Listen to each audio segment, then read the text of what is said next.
Hello.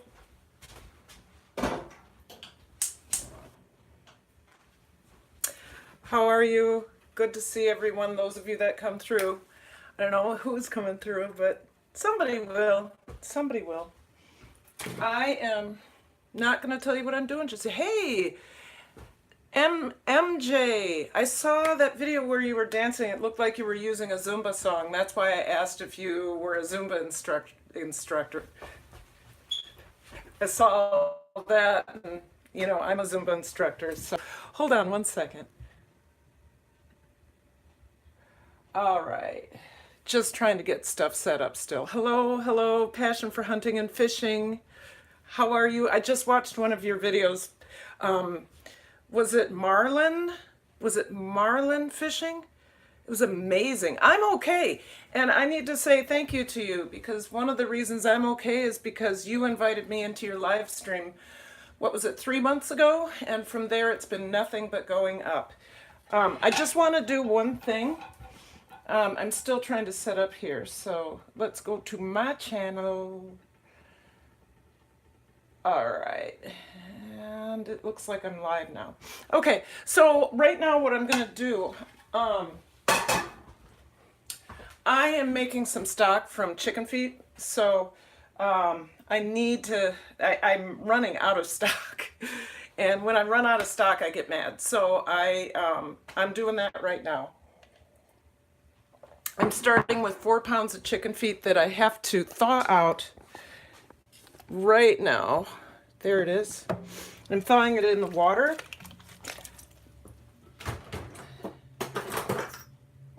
And then I'm going to get it sanitized. Oh gosh, this one doesn't work, does it? Why does my husband keep this one around? I don't know. So chicken feet, chicken feet, chicken feet. Got to get it thawed out.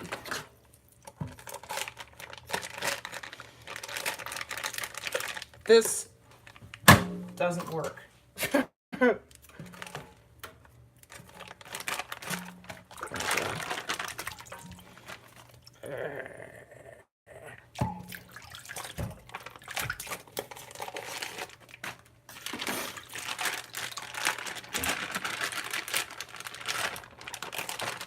Gee whiz. There we go.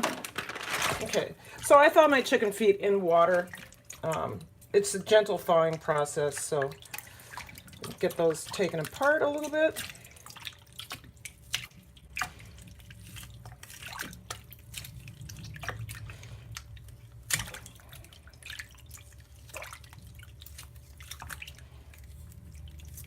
There we go.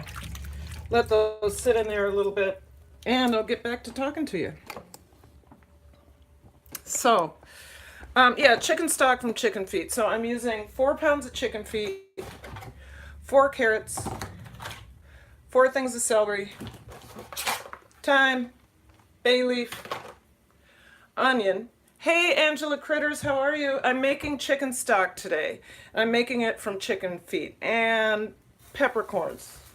And the first thing I have to do with this is I have to heat some water, thaw out the feet, heat some water, get the chicken feet in the boiling water so that we can sanitize it. And after that, that's when I trim off the nails. So let's make sure I have a sharp scissors for that process.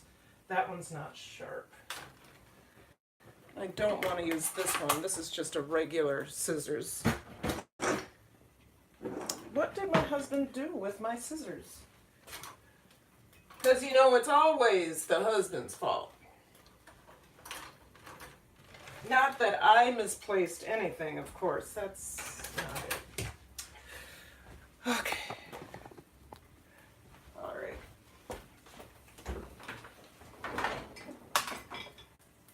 So you guys, this washer has been with me for almost 20 years. It's an apartment washer, and it plugs into a wall in your sink, and it's never broken. It's a Kenmore from Sears, and it's never needed repair. It's amazing.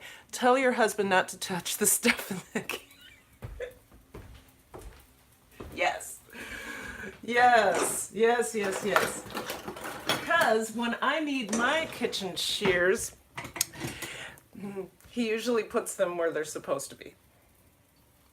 Not his fault at all, mine. All right, and I need one more onion, so I'll be right back.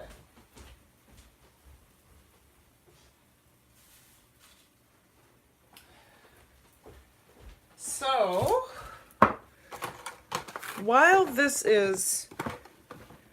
the water is heating, I'll just go ahead and cut some stuff up for us so that we don't have to wait. Let's get rid of that. I don't know what that is. Yeah, there we go. All right. Whoa, sorry guys. Sorry, here we go. So this is a rough chop. These don't have to, it's a little big.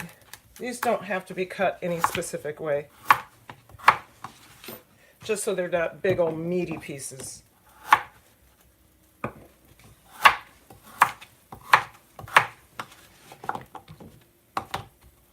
Yes, I did wash these beforehand. If you're thinking that in your mind, these have been washed. That one looks kind of funky on the end. Get rid of that. And rough chop, rough chop. Okay, those are good. This is some old celery. This is what I say. If you have old things in the refrigerator that haven't quite gone bad, but they're starting to look a little rough, like this, go ahead and use them in a soup or a stock, because you don't want to waste it, but it may not be desirable to have. In your, in your salad or whatever.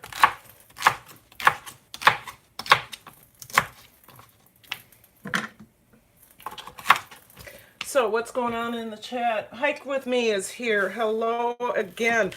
I am trying to get those watch hours. So you guys get to watch me make chicken stock, and hopefully you'll learn something. I don't think I have to peel that off. My hope is that if you haven't seen stock made from chicken feet, that you'll see it today and enjoy it. So, got that. The onion just needs to be not butterflied, but I just cut it up like that. See if how that water's doing. Not even close. Not even close. Okay, let's get back to the onion.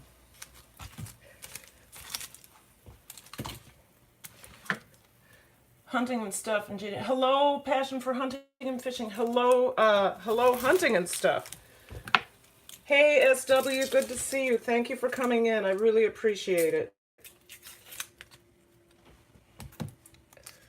We're making chicken stock from chicken feet. I had just shown some chicken feet earlier.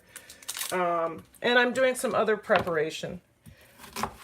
I've got to put away I've got to vacuum seal some meat, all that stuff. So we're good. There's that. Okay. So all of that is ready. And let's look at the chicken feet again. I should have some light on that. So they're really healthy chicken feet. I get my chicken feet from a local farmer. It is, where's Cadigan? Okay, they're out of Glenwood, Minnesota. And you can tell that they don't abuse their chickens when they're slaughtering them because they're so well cut. Sometimes I get the chicken feet from Walmart. I don't necessarily like to admit that, but they call them chicken paws, and they're just yanked at they're not even cut at the joint. And you can see the chicken had undergone probably a lot of distress in the slaughtering process.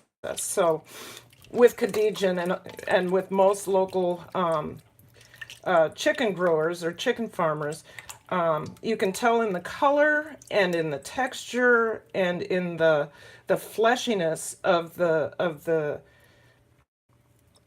chicken foot that they're probably treated very well. So take a look at those for a minute. I'm going to throw away some garbage.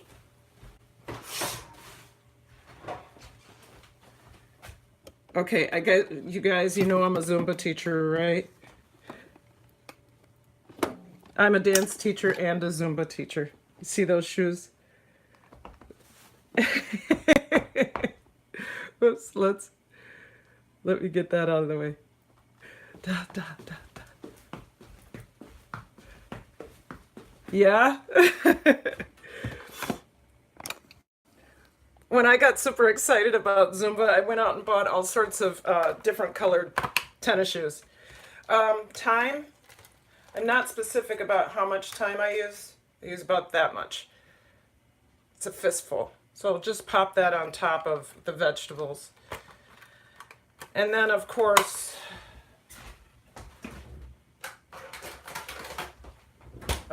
I'm going to do 2 bay leaves. Organic bay leaves. So, if you're just coming in, as I always say, that's a big one. Maybe I'll just use that one big one. That's good enough. So the process is that you get those, you get the chicken thawed out. Excuse me.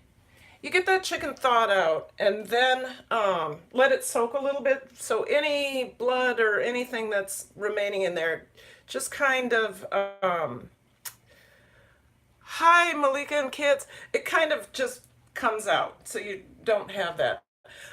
Then you heat water to a boiling point. You throw the chicken feet in there for 5 minutes to, I say, disinfect, but it's actually you're cleaning out any impurities that are left on the skin of the paw, or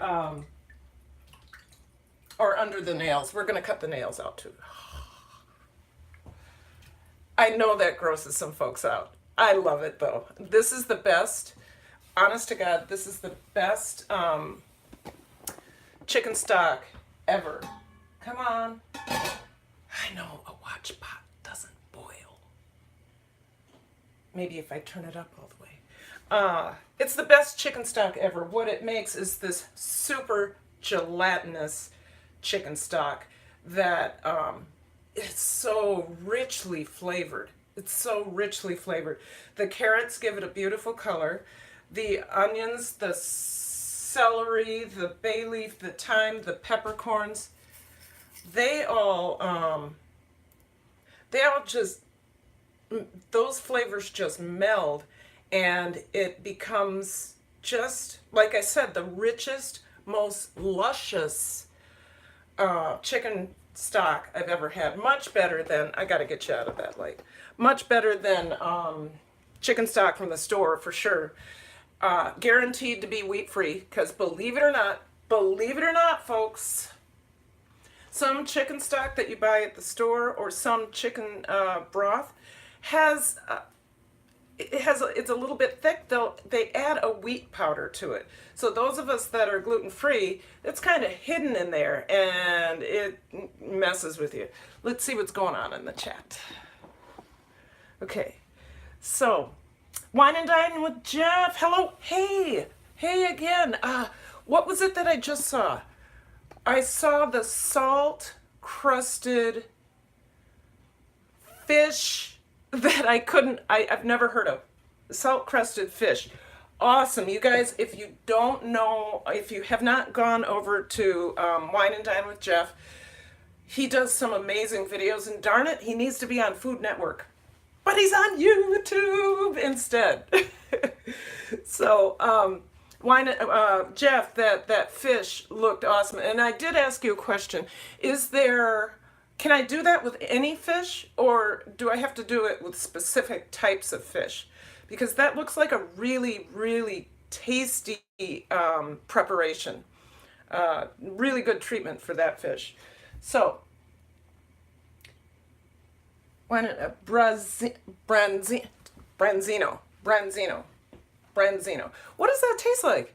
I mean, does it have a flavor that it's akin to, or most any from a pound to a pound, and just not an oily fish? Yeah, I can imagine that would be nasty. Mama Goonie, watch that salt encrusted fish. Looks so good. Yes, right? Where is my camera? I keep looking over here. I think you're over here. There you are. Hello. Hello. All right. Gosh darn it, that water needs to heat up. I should have started that before I got on live. Who else is here? Fun with the girl. Fun with the girls. I can't do it. Fun with the girls. Fun with the girls. Fun with the girls. There. Don't we have a fun community? Don't we have a fun community where we can just joke around and have fun on our lives? I love that. Fun with the girls. I should do a whole show dedicated to you. Actually, I think one of my other live stream ideas is going to be to dedicate shows to the people that, not just shout outs, but dedicate shows to people that have really impressed me, have supported me, or who I'm in awe of them. So one of those would be somebody, I don't know if you guys know, Daddy Curbs Farms, a homesteading story. Totally could do a whole show dedicated to him, because he was the one who told me in a video that my story matters. And he has this whole pledge where he goes, we're supposed to do this, right? My story matters because I matter, right? Oh, I got a message from, okay, sorry. A student is texting me. But my story matters because I matter. And because of that show, I did my first YouTube video back in October. And it was horrible. Do you guys ever look back on videos when you first started? I got to get in front of that so I'm not killing you.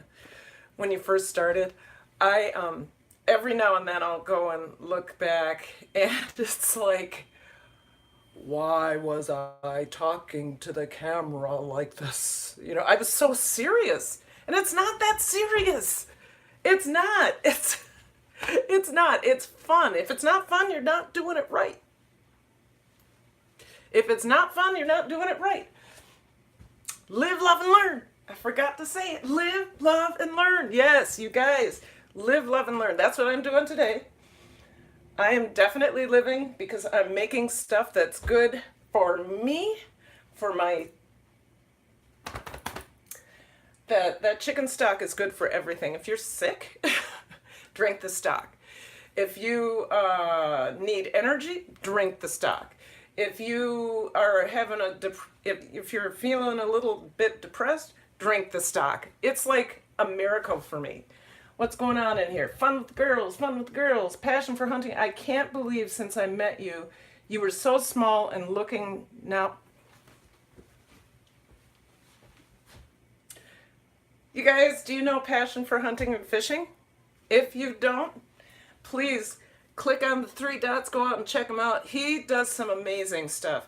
I caught him in he brought me into a live stream, and I was like, first of all, I was kind of freaked out because there were so many people coming in, and all of a sudden I had 5 more subscribers in less than 10 minutes, and it had taken me, I think, 6 weeks to get 5 subscribers. Oh my God, right? I was like, oh my God, I remember going, oh, I got 1 more subscriber after 2 weeks. You know, and now if I am not able to cultivate a subscriber every 2 days, I kind of freak out. But, you know, it's a journey. We're not here to race to anything. It's a journey, and I love the journey. I hope you're loving your journey too. So I'm talking because I'm really waiting for this water to boil so I can get the chicken feet in there. But I'll tell you what I will do. I do have to drain these chicken feet, so we can do that together. So there are my chicken feet. Aren't they pretty? Actually, some of you may not think they're pretty. Some of you may be actually grossed out. But I am not. The first time I touched chicken feet, I will admit, I was like, these feel like, these just, oh, now you get to look at that. Ugh, sorry.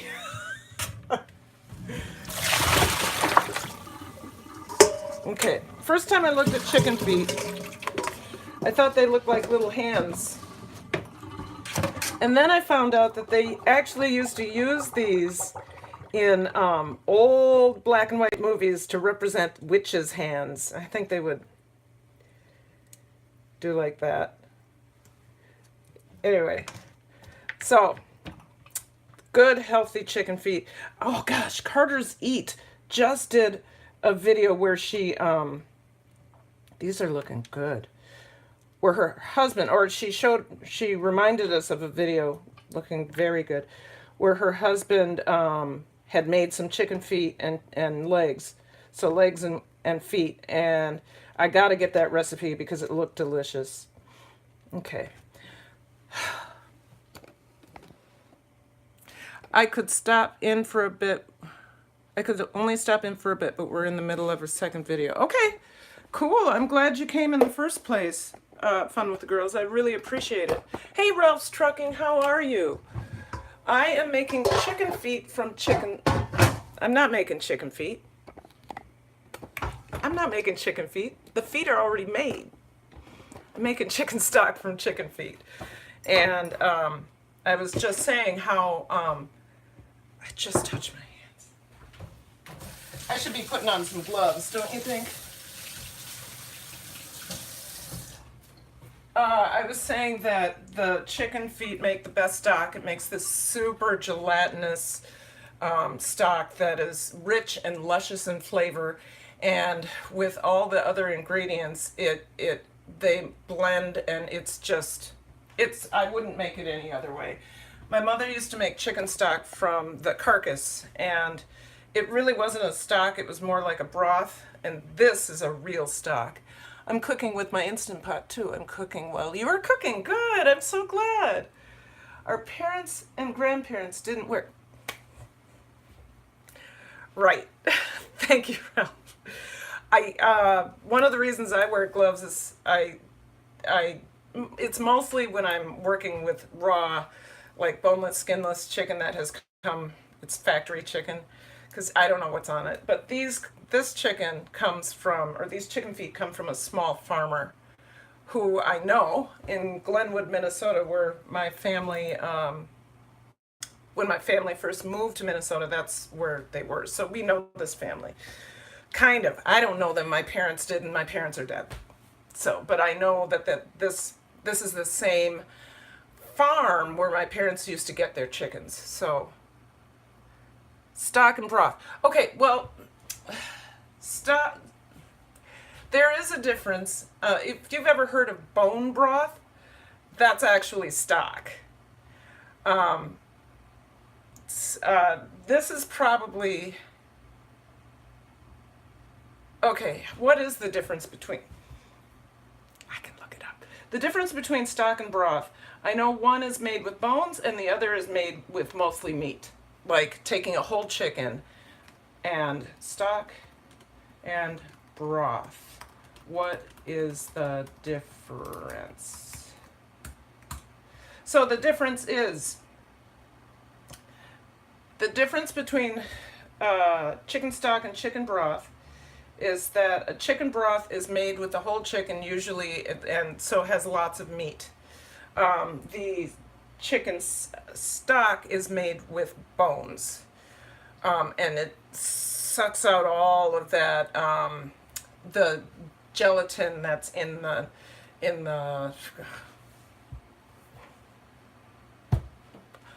why'd you have to ask that?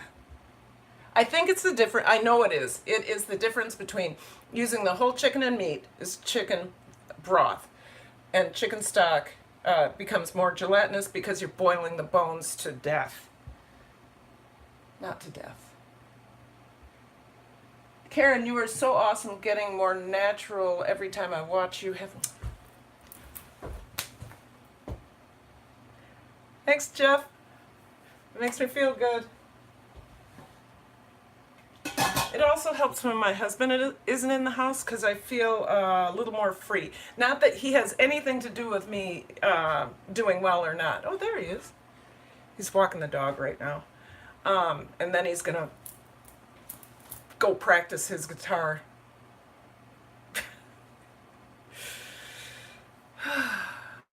Gotta love him. Okay, see you at Fun with the Girls. Thank you so much for stopping through. If you are new, please go ahead and do this. Thank you. And thought about it until I mentioned it. Fun. Oh, you don't have to be sorry. I should know that. And I know it is that is the difference. Chicken broth is made with meat. Chicken stock is made with bones. And there he is. Hello. And this is mostly bone. So, what are you doing? I'm disrobing and getting out of your hair. Okay, thank you. Yep. I made the mistake of starting my live stream before I got the water boiling. Oh, you're doing a live stream? Yeah. Oh, okay. So we've been talking about the difference between stock and broth, and I got stumped. Oh. You know? Do you know what the difference is? I'll take a guess. Okay. Stock is with for some. Stock has other things in it, like onion and all that, and broth is just plain the boiled down part of the bone. I just looked it up. I forgot. Yes, with chicken broth. Yeah. With chicken broth, you can still use all the carrots and all of that. Yeah. But with chicken stock, it's the bones with Oh. other stuff, like you said. But with chicken broth, it is the meat. So you would make a chicken broth out of a carcass with lots of meat left on it, or with a whole chicken. Oh, okay. Yeah, I just know broth is usually clear and stock usually has, from my understanding, more ingredients in it. Yes, let's go with that. Yeah. All right, you guys, we're gonna dump. And I'm gonna bring you over here so you can watch this process. We have some boiling water, and I'm not gonna put you over there because then the camera will get all steamed up.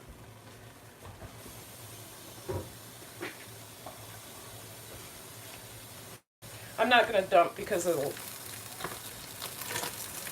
ouch, ouch. Oh, stuck my whole hand in there. Great.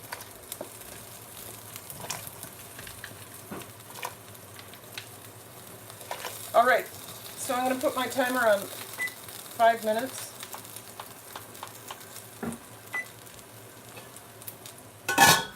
I say they're sanitizing, but they're not sanitizing.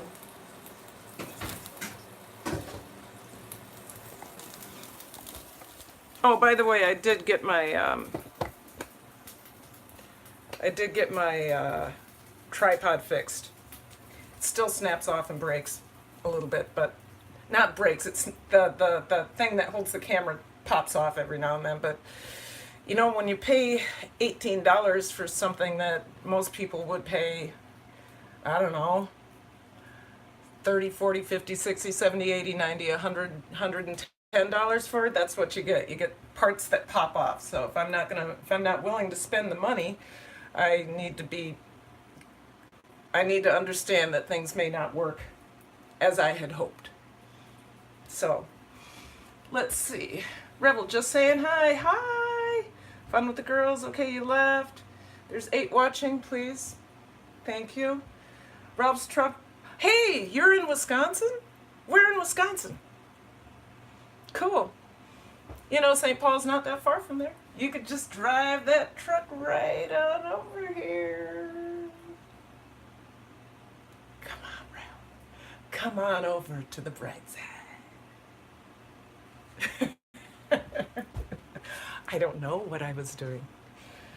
But it's so great to have you here because you're another live stream I went into in my first couple of weeks. Hi, Coffee Outdoors. Thank you. You know what I'm going to do? Coffee Outdoors. Thank you for running my play all. There we go. Thank you so much for running my play all. I can tell it's making a difference. Tea, anyone?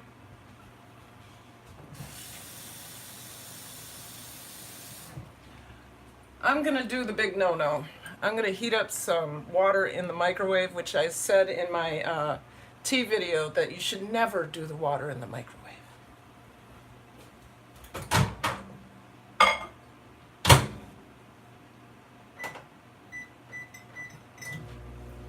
But this isn't a video about tea.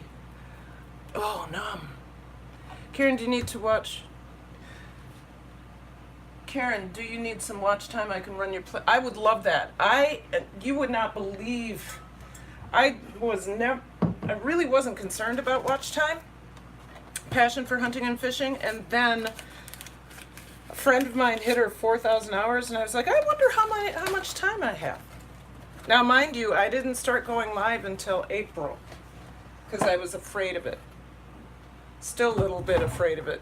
Things happen, like you freeze up, and then you have to start a new live stream, and then you look panicked, and then you accidentally say a word that you shouldn't say, like, you know, and then it's like, but I had 465 hours 2 days ago. Oh, thank you, passion for hunting and fishing. Thank you. That would mean so much to me. I'm just trying to not only, okay, we have 2 minutes left. Not only trying to do good content, but I really would like to get those hours up there. I really would.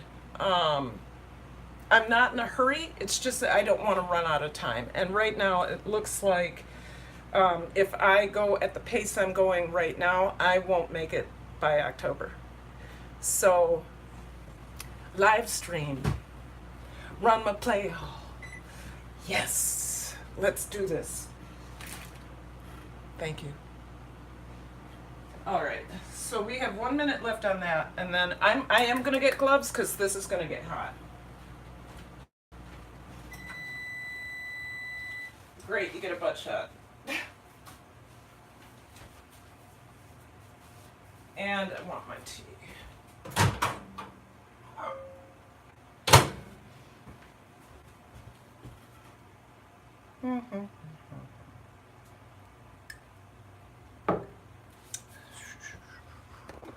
Okay.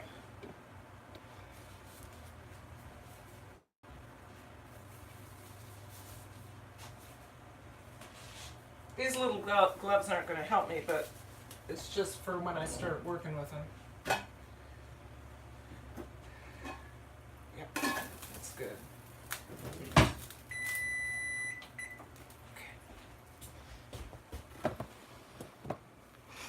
Okay. Karen, how long do you going to be live? I'm going to do something really cool for you right now.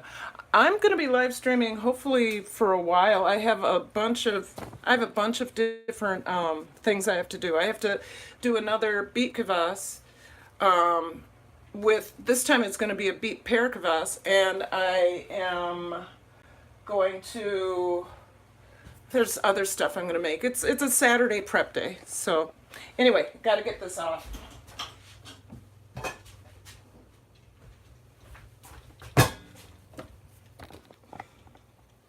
Let's get you closer. Ouch.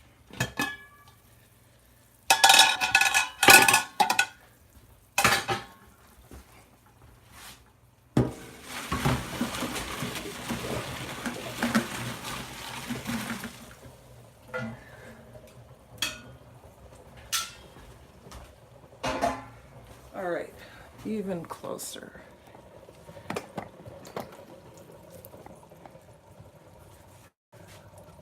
Karen, I'll be right back with my... What? What? No way! Super cool! Ouch, this is hot! Super cool! I've never, that's just cool. Now people may not want to see some feet, but we're doing some feet.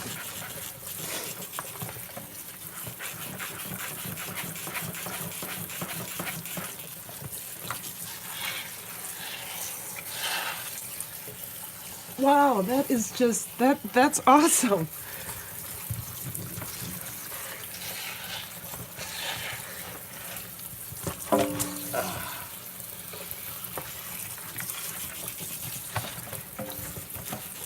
Cooling this off with cold water so that I can handle it. They just need to get, like right now I can't hold on to them for very long, but I will be able to in just a minute.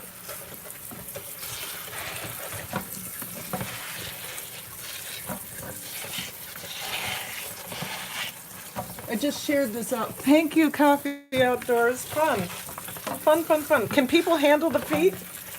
That's what I'm concerned about. They're going to come over here and go, what is she doing? She's got the feet. The feet. All right. I think we're at a point now where I can, if I can hold them in my hand for a while, then I'm good. Okay. So I need a garbage bowl. You see that? Okay. I'm going to rise it up a little bit. Okay. We are going to clip off all the nails. So I'm going to get you a little bit bigger. Clip. Yeah. Okay. So just like you would trim a dog's nails, same thing with the chicken feet, but you want to get the quick, right? You want to get the quick cut off.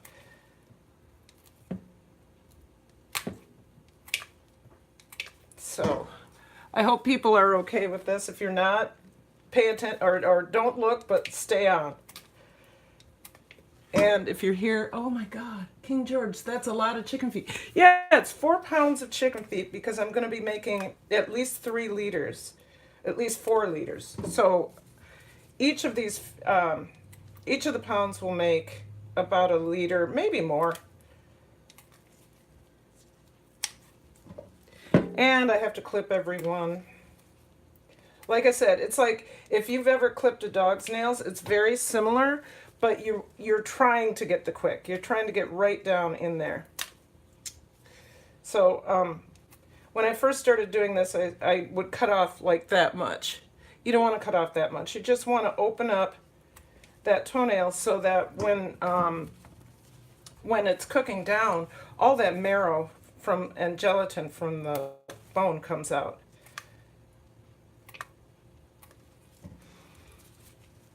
So hopefully you get to see the whole process. If you don't see the end product, at least you'll know how to make this. A lot of people have made chicken feet before, but I don't know how many people have made. Oh, good. I'm glad you learned something. Chicken feet from stock. I did it again. It's chicken stock from feet. Yeah. All right. So this is it's gonna go on and on like this, and I really hope that you guys are okay with. Okay. So we have a little bit of skin left on here. This isn't, you guys, the skin isn't bad. It's just, it's unattractive. I'm not going to worry about it today. All right, who's here? King George, yummy, yummy, stocky. Yes. Adventures of Food with how I love chicken feet. Some of my favorites. You know what? Adventures with Food, Adventures with Howard, Food with Howard. I would love to see you do a chicken stock. Oh, the poor guy got broken. Dislocated. He's dislocated. I'd love to see a chicken feet recipe. I have only made stock with chicken feet. I've never eaten them any other way. And I saw on one of my friend's channels, her husband had made, done a preparation with chicken feet, and everybody was sucking the sucking the meat off the bones. I was like, gosh, that looks good. I'm supposed to get that recipe soon. So whatever you can do, I'd be happy to watch that video for sure. Trim tree, passion. I know, right? Passion rate, passion. Oh, that's just amazing to me. I've never had that happen. But then again, I'm very new to live streaming. So thank you guys for coming over. Who else? South Alabama Rednecks. I love it. I hope you guys are okay with chicken feet, because that's what we're doing. We're making a chicken feet stock. We're making stock out of chicken feet. And right now I'm trimming the nails. And as I said earlier, it's just like when you're trimming a dog's nails, except for you're not, you are trying to get down to the quick. Okay? So you're not just doing this little bit here, you're trying to open it up so you have access to the marrow. And then I also had said that chicken feet were, in the old time movies back in the 20s, I think silent movies especially, see, there's a little skin left on. Like I said, there's nothing wrong with it, I just think it's unattractive. That part of the chicken had been exposed to the air, so, or to the ground, so I like to cut it off or get rid of it. So these chicken feet were used in the silent movies during the old horror days, and they were used as, you know, when something was reaching up, something's reaching up out of the ground, or a witch's hand, and I thought that was pretty funny. Whoa, come get me. So, who is here? So Braden Sports and Outdoors, thank you. Please hit the like button. Thank you for coming by, you guys. I really, this is amazing to me. This is the first time I've experienced a raid from anyone, and it's kind of astounding. We are doing chicken stock from chicken feet, so if you, like I said, if you don't like looking at the feet, look away, but stay on the channel, because we're really looking for our watch time hours here. Doing my best to get some hours on there, and also teach you something at the same time. My husband is sneaking away. He's gonna go play guitar upstairs where I can't hear it. Not that I don't love his guitar playing, it's just that, you know, when he's not quite a beginner. He's been playing for 5 years, but sometimes it gets a little hard to listen to. All right, we're almost done with these, and then we're gonna get everything else started. Thankfully, when we get this into the water doesn't have to be hot this next time, because we already, I say sanitize, but we didn't sanitize. We already disinfected. I don't know what I want to say. We already removed some of the impurities by boiling it. This is exactly what I wanted to say. We already removed some of the impurities that were left on the skin by boiling it in water for 5 minutes. So we're in good shape. Here's the last one. This guy got scraped up a little bit. All right, yay! So that's done. We have now denailed 4 pounds of chicken feet, and we're gonna get ready to put this together.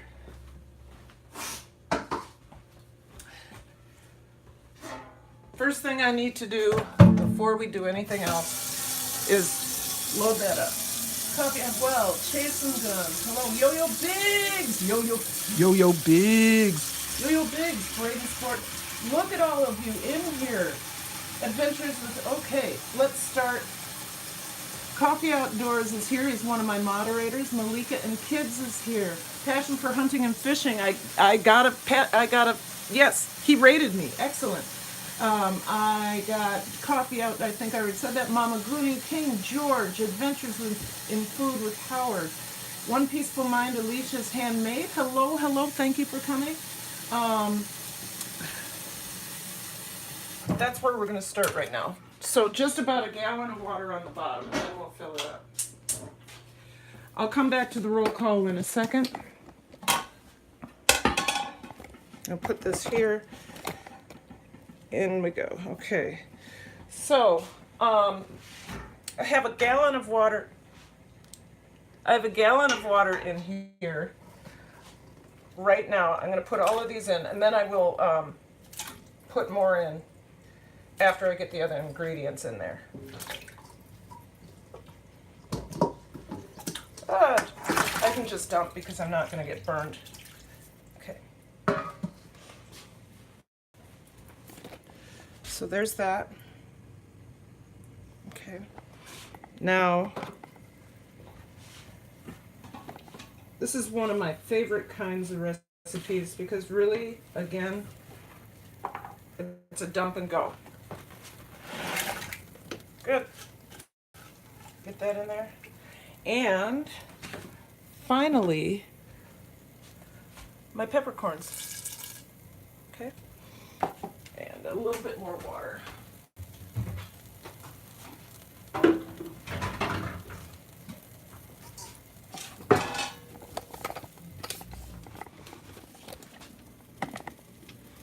Okay, I'm going to raise you up a little bit.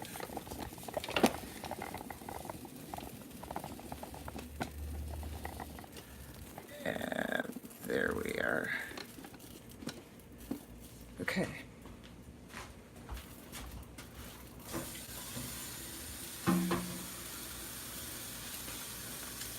So we have an onion and a half. We have thyme. We have 4 pounds of chicken feet. We have peppercorns. We have 4 stalks of celery, 4 carrots. We don't add any salt right now.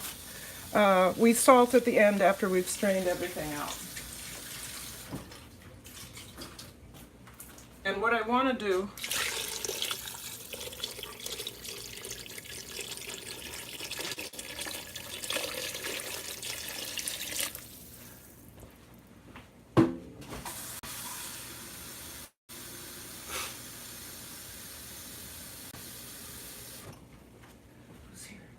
people. Oh my God, 21 people. Okay, so I want to raise the 21 people. Yay! I want to make sure that the water is at least an inch above the chicken feet.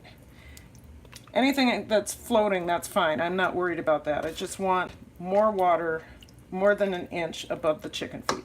Good. We can close that up.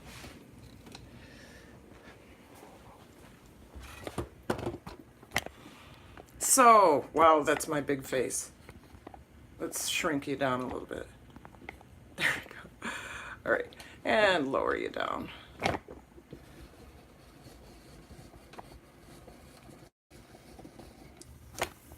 All right, so we have that going. That's the first thing. Now I'm going to move on to my Beet Kvass. Now I made Beet Kvass last week, but it's not ready yet, and I never want to run out. So let's look at this. So if you don't know what Beet Kvass is, it's a fermented beet juice, and right now you can see how well it's fermenting. All those bubbles in there. You see that? All those bubbles is the fermentation. And what this does is transforms the flavor into something floral and almost citrusy. So, and it's really good for your gut. Are you coming? Are you coming? You not? Come on in. Stella sighting. Hold on. Stella. Stella. Say hello. Say hello. Hello. Good dog. What a good puppy. Do you guys see my Stella? Give me 5. Okay, don't give me 5. Good dog. Stella's an American Bulldog. Stella! Right? Stella! So there's the Beet Kvass. It's really good for your gut. And this time, today I am going to make a, gosh, you're all crooked and funky here. Let's go back up a little bit. I'm going to make a pear Beet Kvass. So that's a chicken feet bowl. I need another bowl. Who's here? Who's here? Who's here? 22. 14 here. 22 thumbs up. That's amazing. That is amazing. Well, I can't troll you. I can't troll you.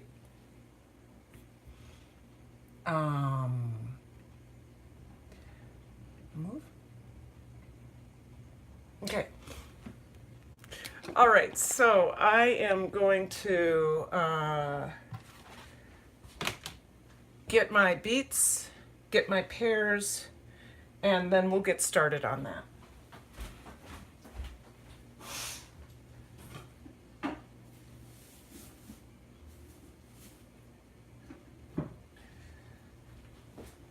So this week I actually have normal size beets, and they are small, but that's okay. We're gonna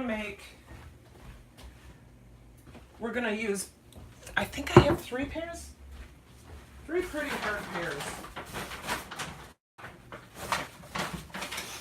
I got these pears from,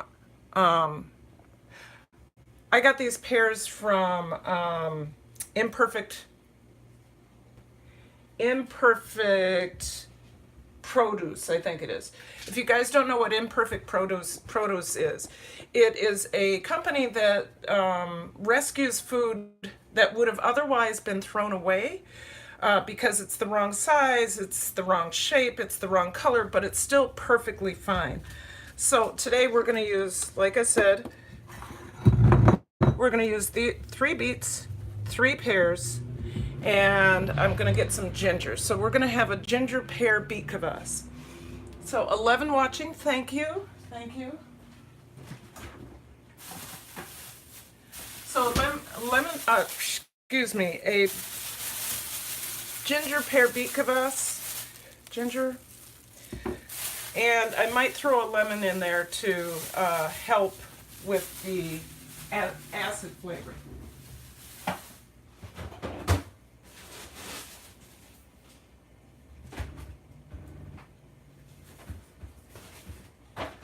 So I am going to get cutting this up. So Coffee Outdoors, that's really awesome. Thank you, Coffee Outdoors. 12 watching, yay. And I keep, oh, hello.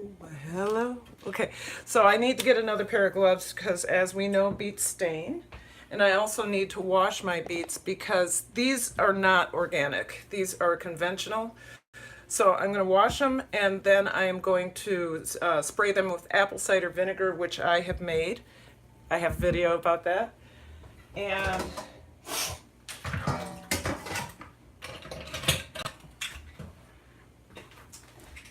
we'll get that going.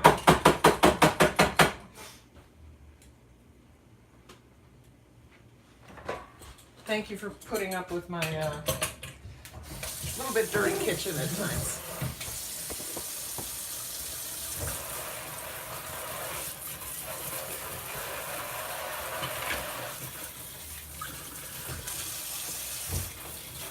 Very good. All right. So, bring you over here.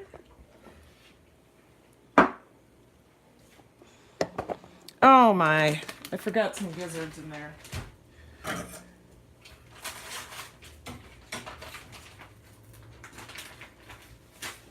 Okay, we can just dump this.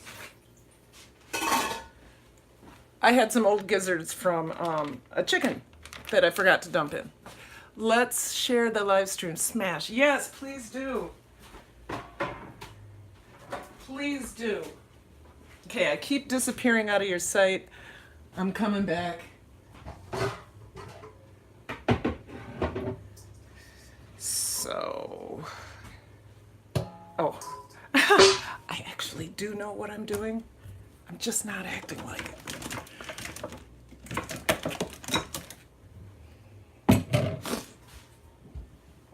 All right. Might want to see that.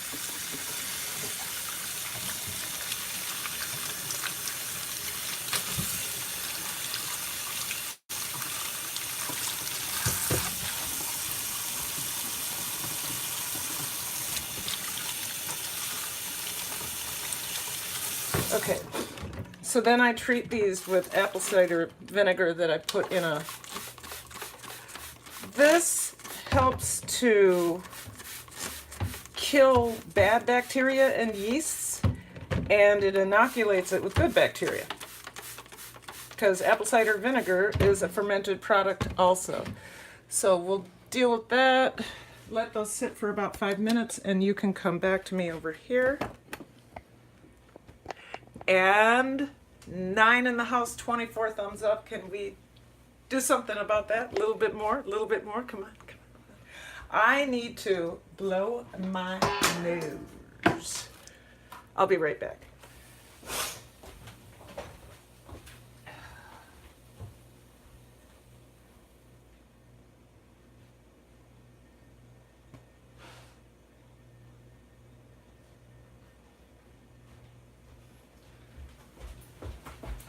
People are going to know me as the live streamer who has to blow her nose.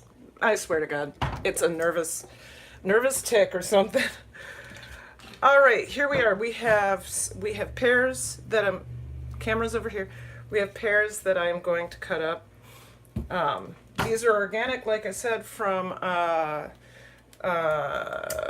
Imperfect Produce, which is a company, again, that that rescues food that would have been thrown away, and instead they sell it to you really cheap, and it comes to you like a... I hope so. Okay. Hello from us. We're having a great day, enjoying your cooking. Thank you. Thank you. Thank you. So it comes to me, I get to order it on Mondays. Every other week is when I schedule, and it comes in a box just as if you had ordered like a meal prep kit, but it's just a bunch of vegetables. It's super cool, and I feel like I'm doing something good for the environment. So let's go ahead and do this. I'm going to let you watch this. Can you see it? Can you see it? For this part, I don't have to wear... Oh, sorry for the noise. For this part, I don't have to wear gloves. And I'm gonna get the seeds out of there because I don't know if the seeds, like apple seeds, have a little bit of cyanide, not enough to hurt you, but I don't know what happens with the seeds in the fermenting process, so I'm gonna get that out of there. I don't know what pears, what their seeds consist of. But like I said, I don't know what happens in the fermenting process to seeds, so I'd rather just not have them there.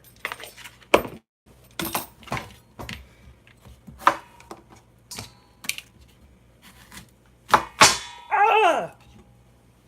Sorry. I didn't mean it to be that loud. I'm so sorry. Sorry about that. Maybe if I move this. So I'm using a vegetable peeler, the end of the vegetable peeler, to get the seeds out. I find that to be the most effective way without getting rid of a lot of flesh. And then we're good. I didn't mean to scream like that, you guys. Sorry about that.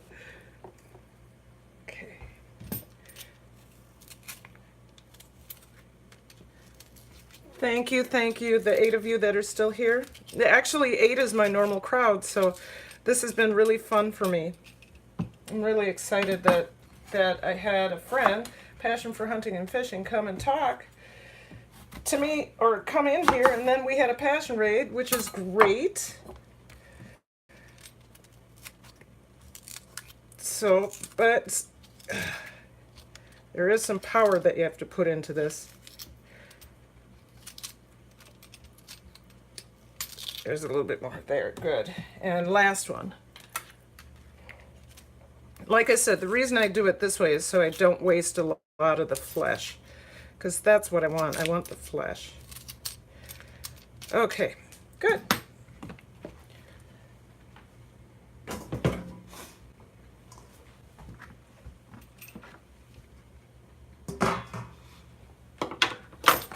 Okay, not worried about that. We're just gonna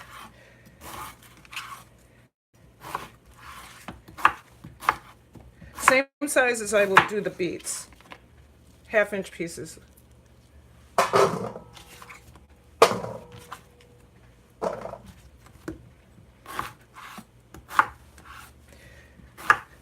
And so people sometimes say, what is Beet Kvass? Well, Beet Kvass is, I will tell you again, it's a fermented beet tonic. It's really good for the gut, and it helps balance the gut flora so that you have, well, so your digestion is better. It really helps with your digestion. Years ago, not too many years ago, but 2012, I discovered that the more probiotics I ate, the better I felt. And so instead of buying $50 bottles of probiotics, I just go ahead and make my own. This is a new one for me. I had these pears, and I thought, you know, I've had orange Beet Kvass, I've had turmeric and ginger Beet Kvass. Why not a pear ginger Beet Kvass? I'm sure that the pear is going to leave it with a sweeter flavor. And the ginger, of course, is going to do the ginger thing. It's just going to be really good for your gut. And what's wonderful about organic ginger is you don't have to peel it. So I did rinse this before I had refrigerated it, so it's still in good shape. There. So here we have this, and I'm on low battery. Was I frozen that whole time? I am so sorry. I have to get my charger. Hold on.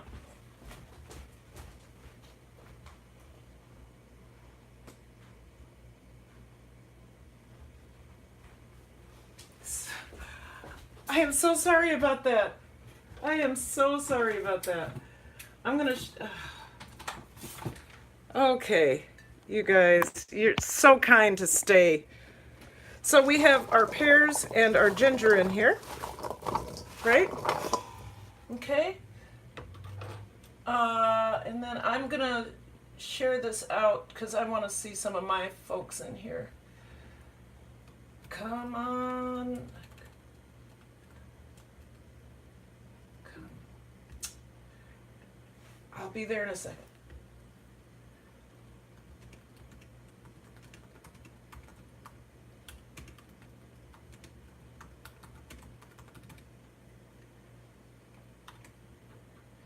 Okay. God, the good one. Hello, hello. I'm making Beet Kvass. I just got done putting together the chicken stock. Now I am going on to making some more Beet Kvass. This one is a pear ginger Beet Kvass. I'm thinking it's going to be delicious. So we're going to cut this up. I need to get some gloves on because I don't want to stain my hands.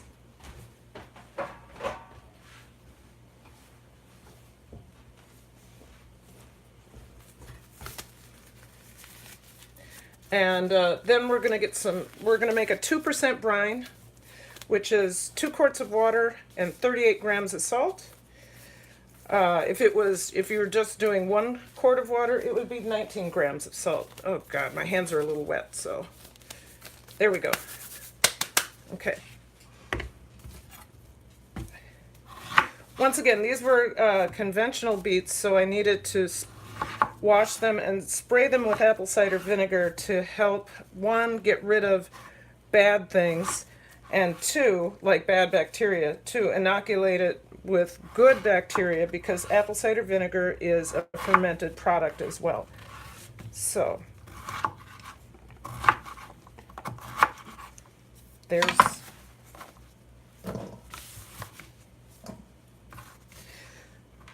nine. Hello, thank you. Who do we have? Angela Roma, thank you. God the Good One, of course. Carmine Verno. I'm so excited. People I don't know and people I do know. Yes, making, you guys, we just put together our chicken stock. I'll have you look at that in just a little bit. And we're working on a Pear Ginger Beet Kvass, a fermented beverage or a fermented tonic that's really good for your digestion. So I wonder,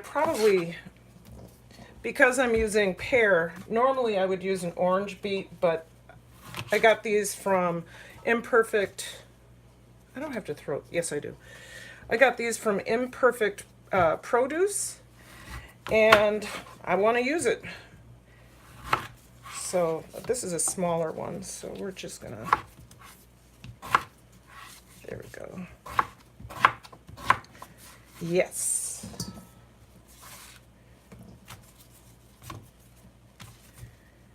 Cut that in half.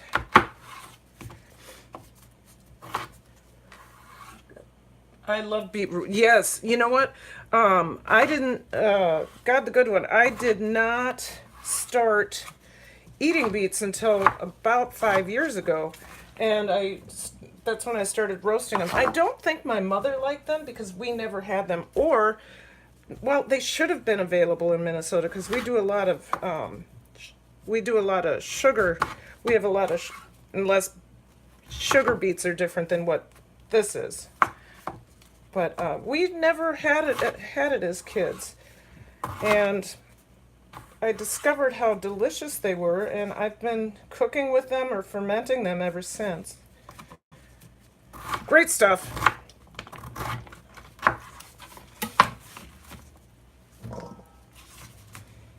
Good. Another thing I forgot to tell you. You guys may have seen my other Beet Kvass live where I used the cabbage leaf. So we're not only going to put this in with a 2% brine, but we're also going to take a cabbage leaf, push that down over the food or the ferment, and there we go, to keep it under the brine. So I have a organic cabbage that I'll be using for that. There we go. All right. So let me look at you for a minute. So there's that process. Boy, it's getting warm in here. Almost. Once that comes up to a boil, I am good, thanks. Oh, you're talking to someone. My Old Lady Cooking Show, hello. I love your channel. I pop over there often. Once we get that up to a boil, the chicken stock, we're going to crack the lid slightly and bring it down to a simmer. I'm going to do this. Lower you down a little bit so we, oh, darn it. Sorry. We're going to lower it to a simmer, and it's going to go for about 4 hours. There is no way I can get good light in this kitchen. I so apologize for that. So let's get the 2% brine going. I'm going to do 2 quarts of water.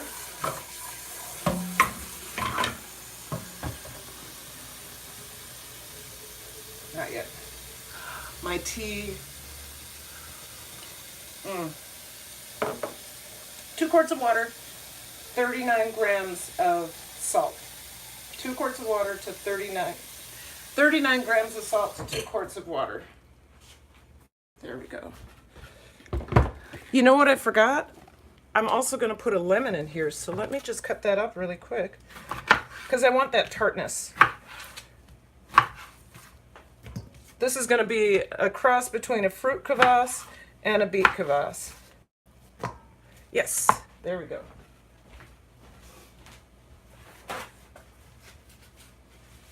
Okay, what was I doing? I was going to get my scale, that's right. We're going to measure out 38 grams of salt.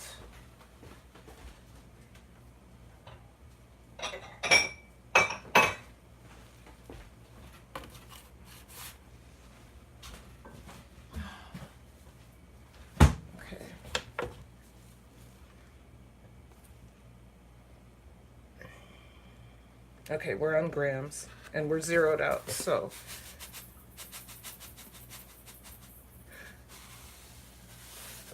It's a little much.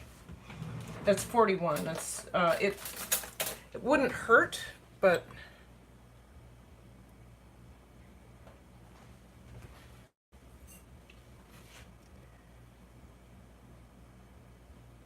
Yeah, you have to be precise. Fermenting is a science. Sometimes I think I risk it, but I don't want to mess up my ferment with not having enough salt. That would be a disaster. That would just be a disaster. Okay, 38 grams of salt and a wooden spoon. We're gonna end up stirring this for a while, so you can look at me. Thank you guys again for coming through this. I really am trying to grow my channel as well as, oh, my hair looks terrible.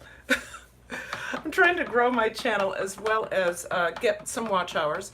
As you see, I have my 1,000 folks. That was a trip. Getting to 1,000 was a real journey. I didn't know anything about it. I didn't know anything about how to get people to come to my channel. Then I met Passion for Hunting and Fishing. I don't know if he came to one of my videos or he told me he had a live stream. I went in there, I was freaked out, but within, 10 minutes I had, 8 new subscribers. Of course I lost 4 because people don't know how to do it sometimes. And also, since I'm talking about subscribers, please make sure you're networking. It's not all about me. This is a place where you can do that, but it's not all about me. Passion. Yes, I told you to join my live stream. I'm going to show that because that doesn't need to be hidden. Yes, he did. And because of him, he is one of the people that got me where I am today, which is at the point where I'm like, I need some watch hours. So, and then he did a raid for me today, and that was just incredible. I wonder what would happen if I turn that light off. I'm kind of sick of, the lighting in this. There is nothing good about the lighting in this kitchen.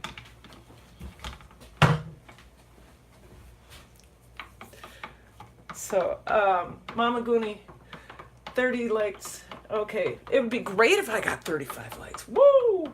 Woo! Karen, I rated you 2 times. And you know what?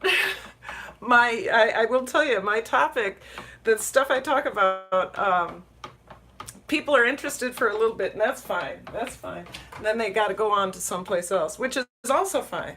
It really is. I'm just so happy that they stopped by. It's okay kicking it with Karen beyond sauerkraut. Gin is more important than lighting.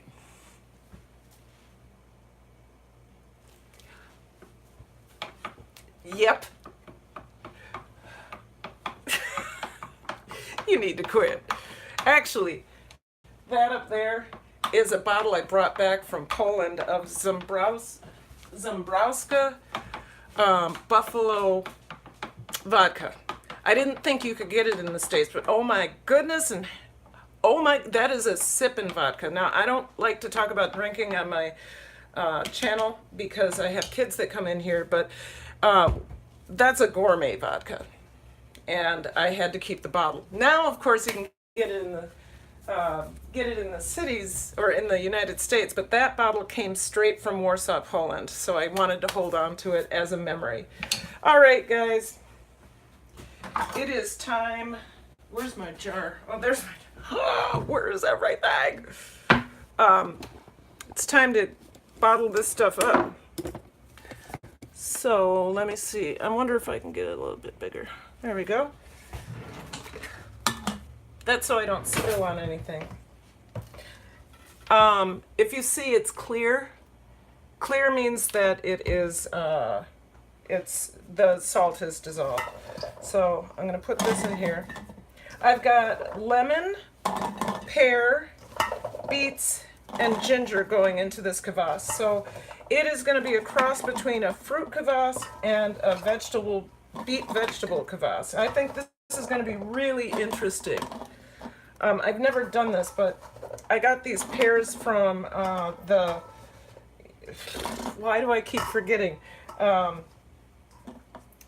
Imperfect Produce. I got these pears from Imperfect Produce, and I will tell you they were kind of hard, and I didn't want to wait for them to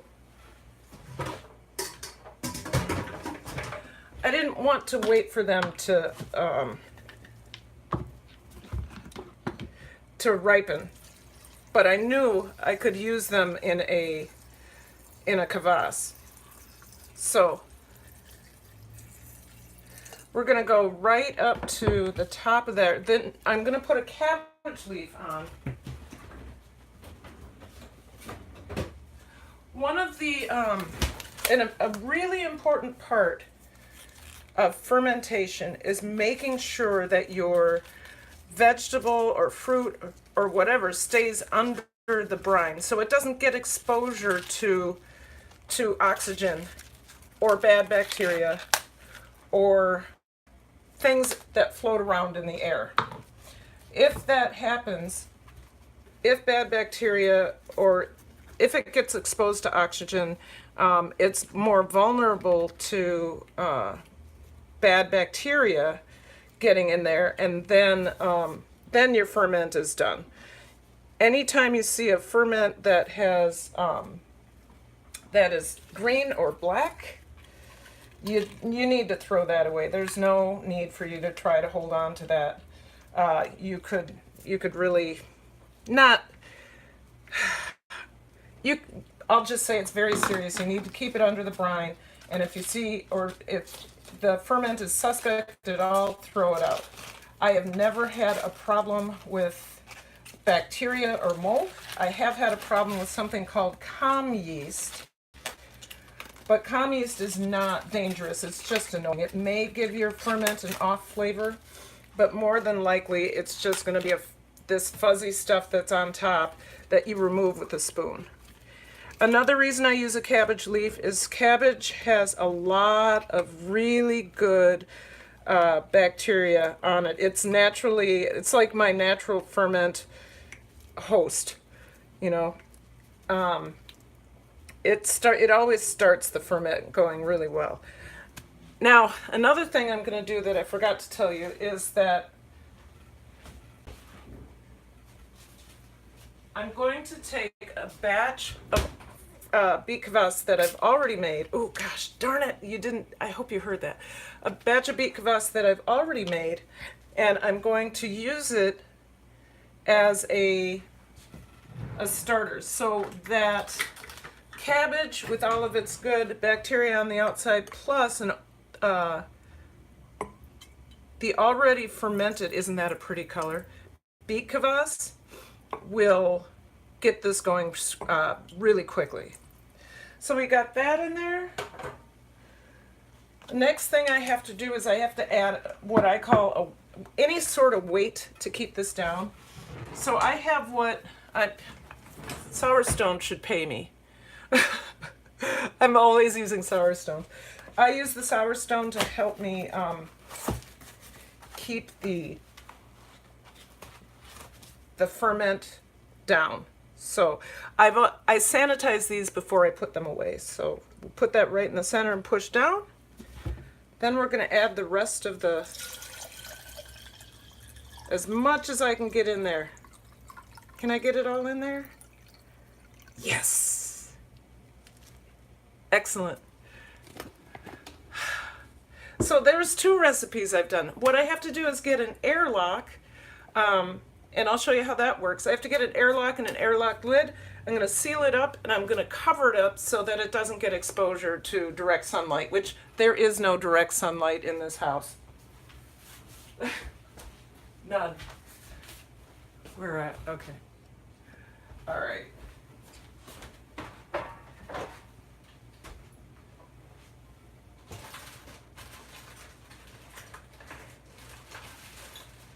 Oh boy.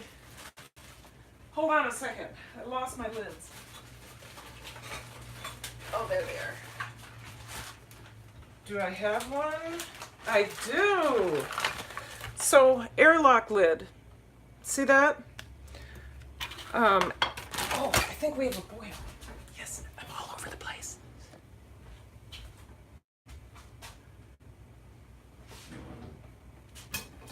Oh, yes. Oh, Jesus. Oh, you have to see this.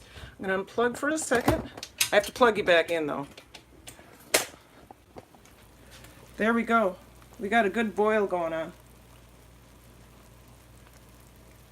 So I'm going to turn that down, way down. So it was all the way up here. We're now going to turn it down to about here. That's good.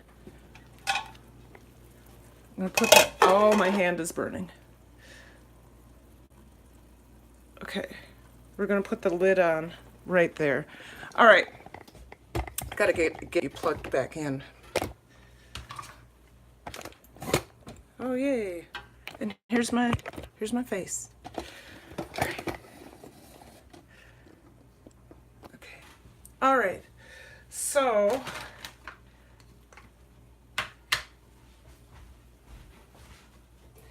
I had an airlock lid.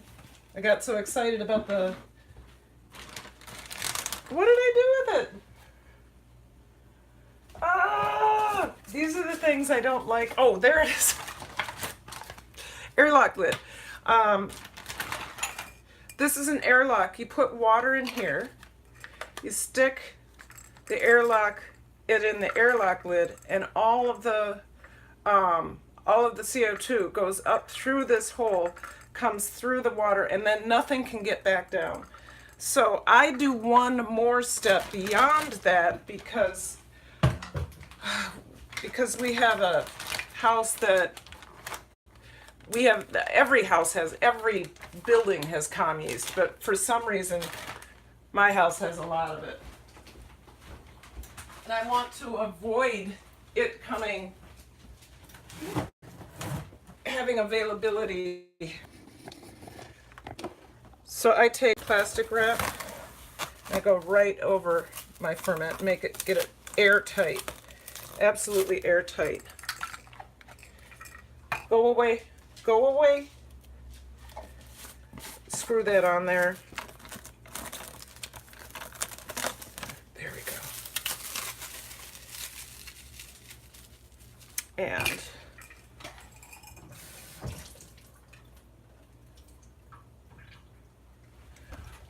water. Put that lid on. Oh, okay, yes. I have to poke a hole in there in such a hurry. In such a hurry.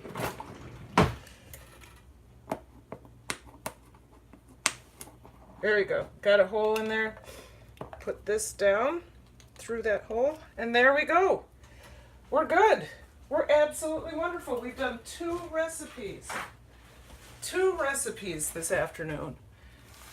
2 recipes. So I'm going to put that aside, and my plan was, yes, I actually had more I wanted to do. My plan was to do some fermented peppers as well. If I can get that project done, I will have done my best. So let's try to get this off to the side. And I'm going to bring this over to my fermentation corner, which is over here. Thank you guys. If you are new, thumbs up. We have all kinds of things fermented. Kefir. And I have a bottle of kombucha that's been sitting here for a while. I need to wrap this up. Take this, wrap it like the other one.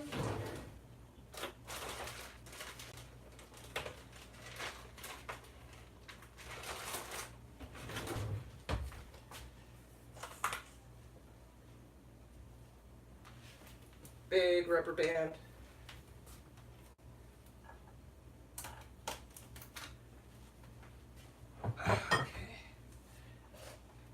And there we have it.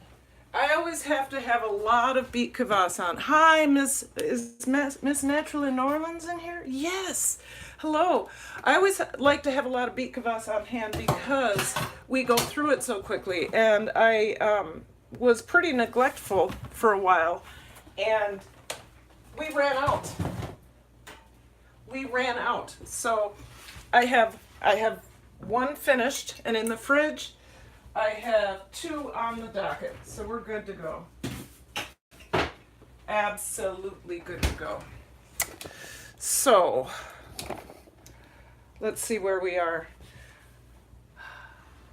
Our old lady cooking show Hike With Me is still here. Thank you, Malika and kids.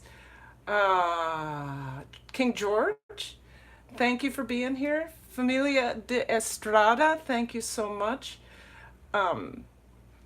All of you who are still here, thank you. God the good one. What? Hike With Me. Okay. My mom and dad brought something called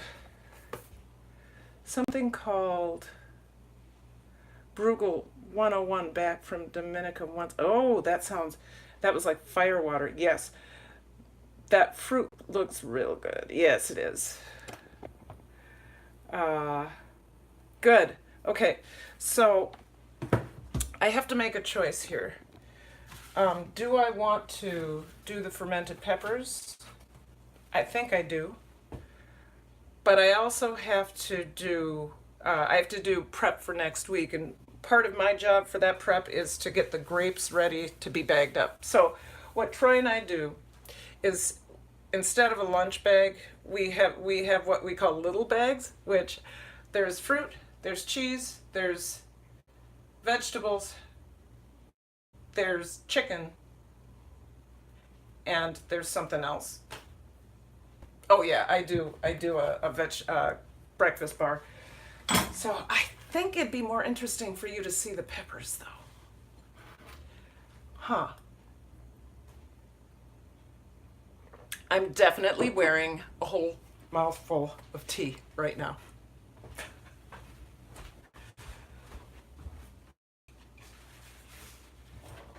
Definitely wearing a whole mouthful of tea on my shirt.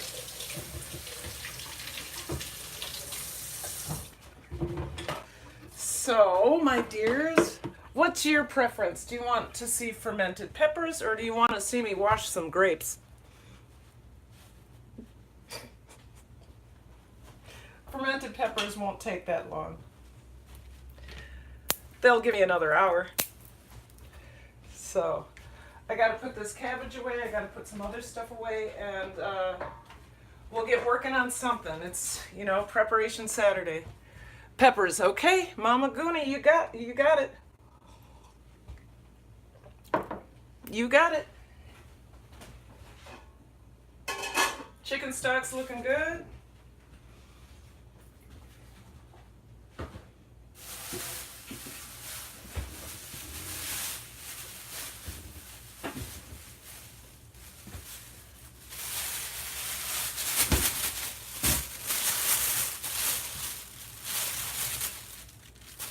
All right, let me put some things away and we'll get started on the peppers.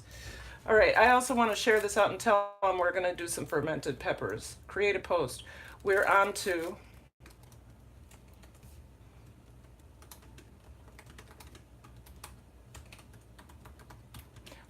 the fermented peppers.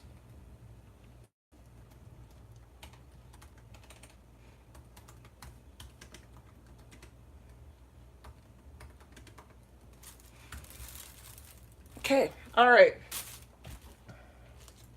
Cabbage needs to go in the fridge. I do need to wipe it off because it has beet juice. It got splattered with beet juice. This is such a young, tender cabbage. It's so sweet. I never thought that a cabbage would be sweet. Mmm. Mmm. Really good.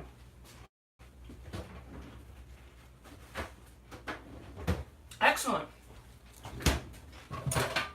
I gotta put some other stuff away too, so get some things into the dishwasher so it's ready to go.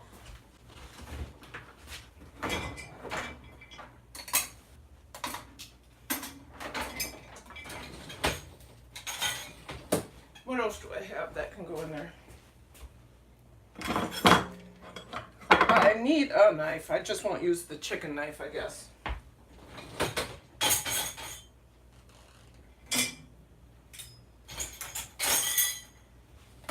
Okay, I know it's not fun watching me put stuff in the dishwasher.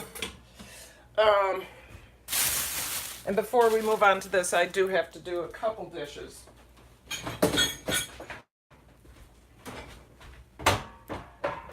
I gotta do those big pots and things like that. So, why don't you come on over here with me and do some dishes. Yay, hello. Oh, there we go. Okay. And I'll try to keep up with the chat while I do this. I just have to wash these things. I gotta throw this out.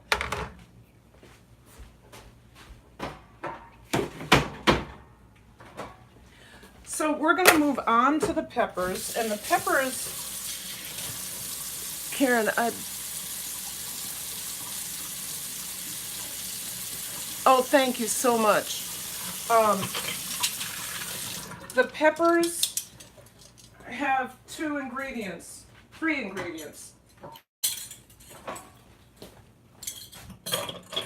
You have water, you have sugar, a little bit of sugar, and you have salt, I believe, and garlic. And it is kind of it's a process that may take it can take time.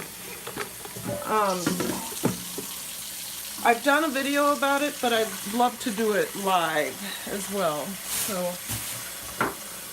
I do have to check my recipe. This recipe, what am I doing? This recipe was adapted from Daddy Curb's recipe for his hot peppers. So let me, I'm gonna zoom in and see where that is again.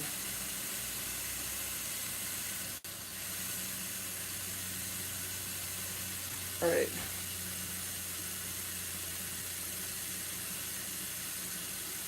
He makes his peppers, fermented peppers, for the pepper sauce, and I do it for, I do it for the fermented peppers because they're really good in, sorry you guys, I'm trying to do too many things at once. They're really good in the,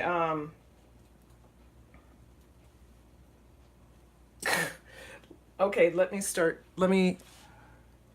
they're really good in tacos and things like that. So, I just want to find the recipe itself. I'm sure he uses a 1/3 cup of sugar and... Okay, all right. So let's do these dishes up and then I can get working on that. Ow, hot. Who do we have? Mama Goonie, what kind of peppers? I'm going to use jalapeno peppers. Daddy Curbs uses whatever peppers he grows in his garden. And I don't have a garden. I would love to have a garden, but I do different things in the summertime. I go and choreograph in a totally different city. I don't even live in St. Paul during the summer. I live in a small town in northern Minnesota, and I choreograph for the Northern Light Opera Company. So I'm away from my husband for almost 3 months, which is kind of hard. But I don't do it for the money. I do it for the love of theater and dance. and because it pays no money. But I'm going to use jalapeno peppers. I don't have a garden, like I said, so I buy my peppers at the store, and usually I am doing a conventional pepper, not an organic pepper, because as much as I would love to use an organic pepper, I don't want to afford that. And that's it. I really just don't want to afford that. I'll afford it for my meat and other things, but not for this. Okay, so you guys are watching me wash dishes only because in order for us to move on to the next recipe, I have to have space and I have to have it has to be clean. So these I already bought. What am I doing?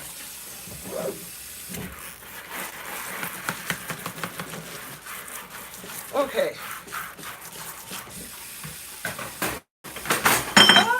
Breaking wine glasses. Not really, just breaking stuff. Breaking stuff. I'm breaking stuff. Breaking stuff. Working me. She's working me. Who's here? Who's here? Malika and kids. You guys are so kind to hang out. And the last thing I'm washing for right now.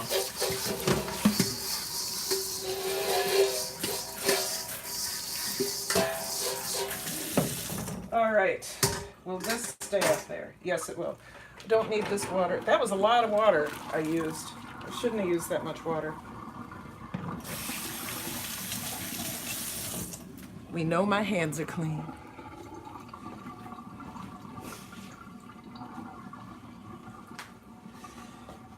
Seven, Mama Goody Malia, hike with me. You guys are just awesome to hang out with me. All right, I gotta wash the peppers. I do have to wash the peppers because they are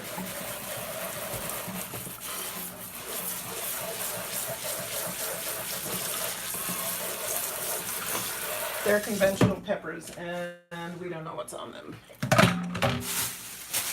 This is going to be a small batch, and that's good. That's just fine. Peppers are a little bit older because I bought them a few weeks ago, intending to do this a few weeks ago. But I didn't.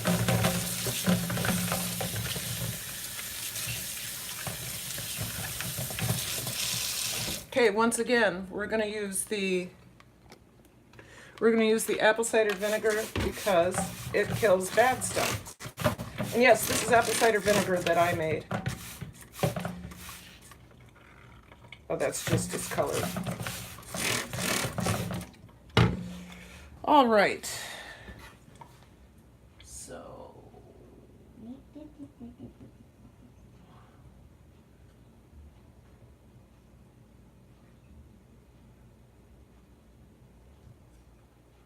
okay. I'm sorry. I'm back. All right. So I am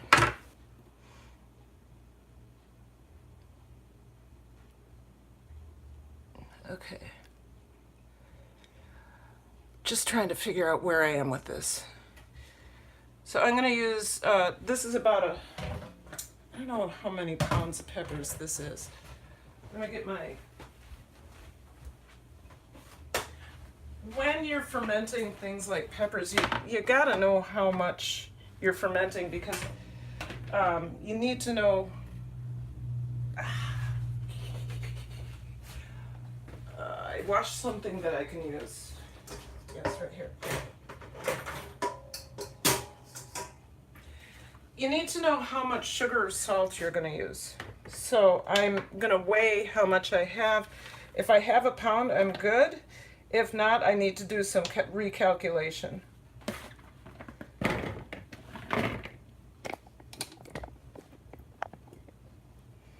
So I'm just over a pound, which is good. That's just fine. And I need to rinse these. Put those back.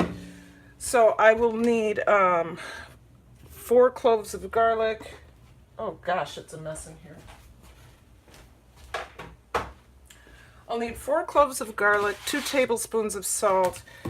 I'm not going to use the apple cider vinegar yet. That's for the next stage.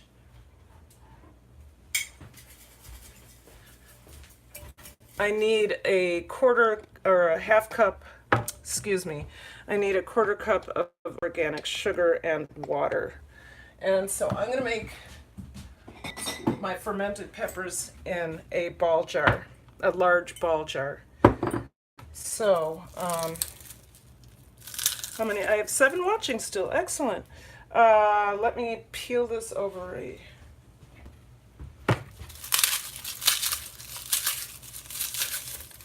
These are awfully small garlic cloves. I'm going to call that 1. These little ones, we're going to call that 1. So it says I'm supposed to use 4. 4, but I think I'm going to use. God, they're tiny, aren't they? Look at this. Aren't they tiny? Little teeny ones. That one's a normal size, so that's it. We'll use,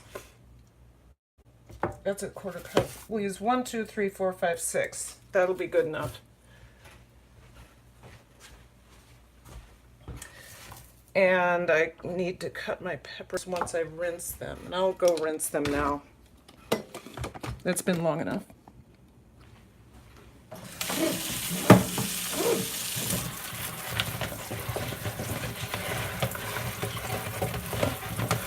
Good. Now, with peppers, you guys, I use gloves too, because if I start to cut these and I have raw pepper juice on my hands, next thing I know, I'm touching my eye, and that's painful. So we don't want to do that.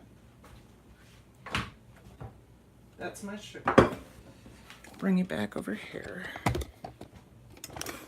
So once again, this recipe is we're gonna use a pound of, just over a pound of jalapeno peppers.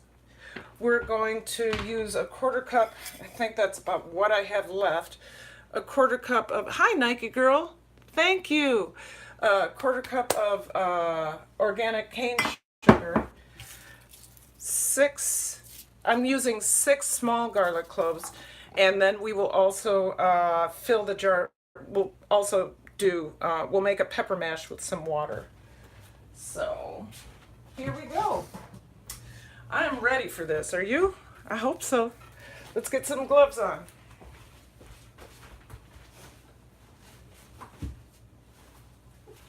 Again, with the gloves. I think I go through a lot of gloves. I don't feel any kind of way about that. If you're new, many of you aren't, but if you are, go ahead and give me a thumbs up. Thank you. And where are we? We are at 103 minutes. We might go a little bit longer than 2 hours. That's not what I wanted to do. My hands are wet. But if we're doing peppers, it's going to take a little bit. Feel free to pop in and out, but keep the tab open. Thank you. Okay, where are we? I bet you can't see a thing.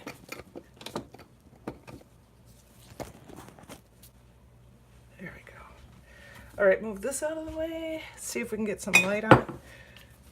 All right, can you see? You can see, good. So we're gonna put this over here. And I'm going to start with the peppers.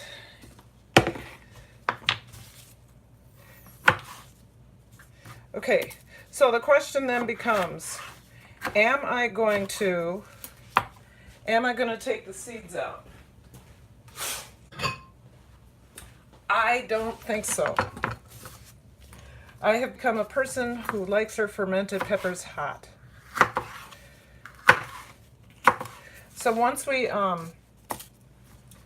we cut these up, we're going to, oh boy, I'm a little scared of that many peppers.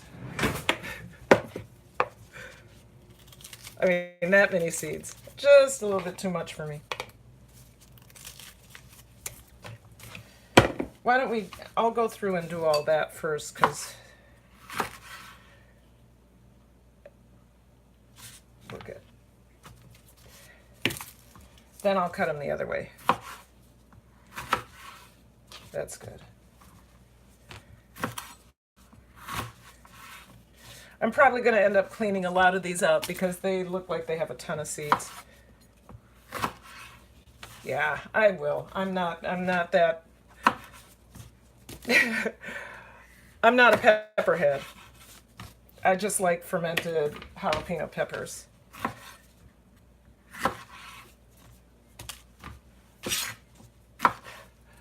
Mild Lady Cooking Show, yes. Nike Girl, what are we making, beautiful woman? Nike Girl, we are making a fermented pepper. I'll show you the end product. If I have it anymore. Oh boy.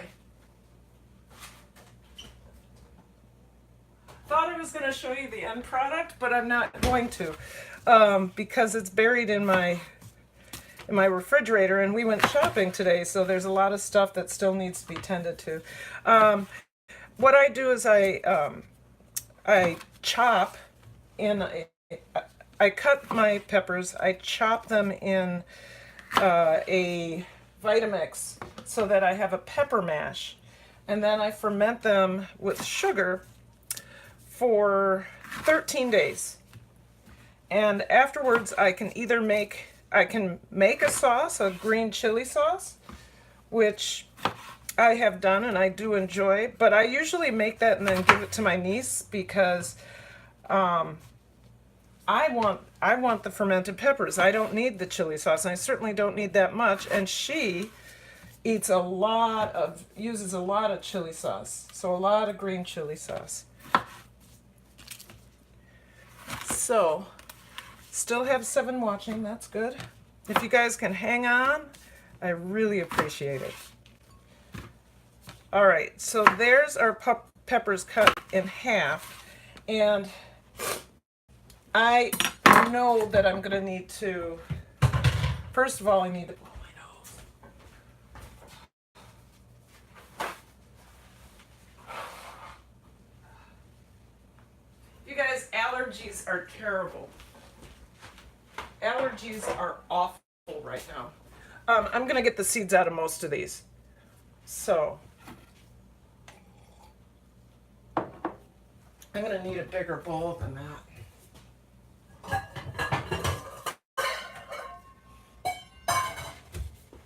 Yeah, I think this will do. Am I frozen? No. Okay. Just, okay. So,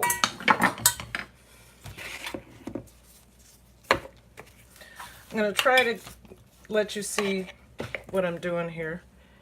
Yes, you can see. Okay, I'm going to do this first and then I will cut it. So I'm taking out some of the seeds out of every one of these because these are really heavily seeded.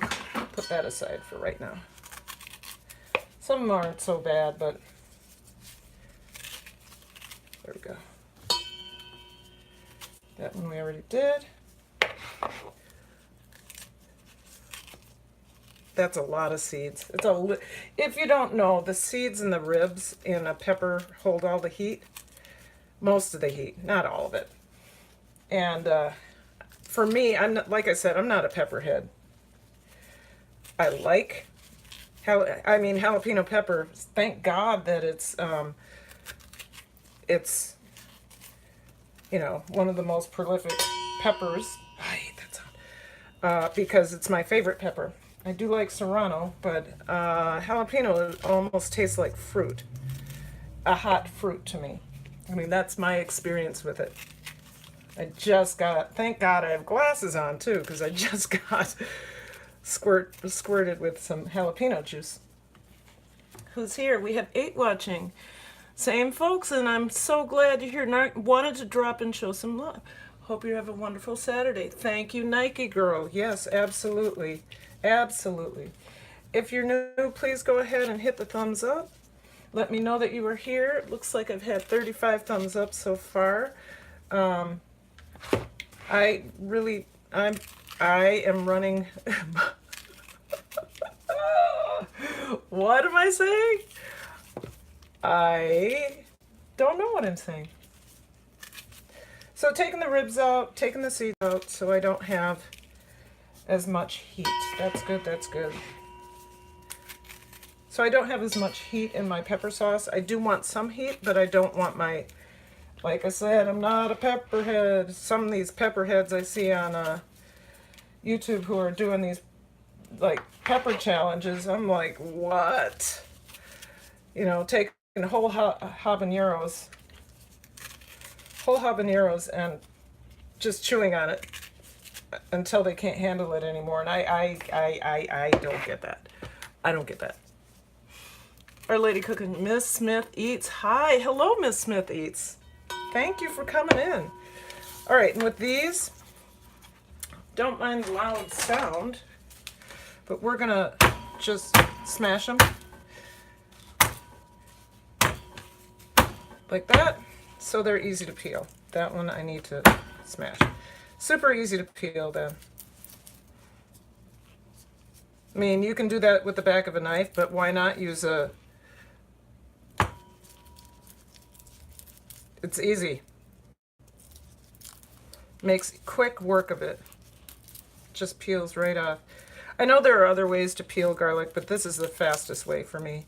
Even if I do crush it a little bit, that's just fine because I need to release that allicin. And if you know what allicin is, if you don't know what allicin is, it is the compound in garlic that helps fight free radicals. So if you crush it and let it sit, not work with it for about 10-15 minutes, it starts to not only starts, it releases that compound, and then that's what makes it healthy for you. So there we go. Crushed garlic. Our peppers, I'm going to need to cut these up more.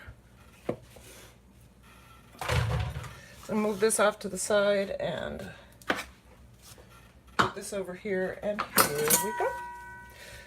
Just chop it enough so that when I put it into the Vitamix, it's not having to work with big old chunks of pepper or big old halves of pepper. Ooh, it just got some pepper vapors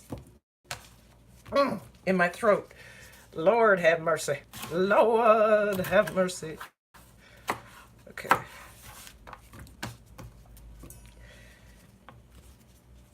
Oh. Okay. There we go.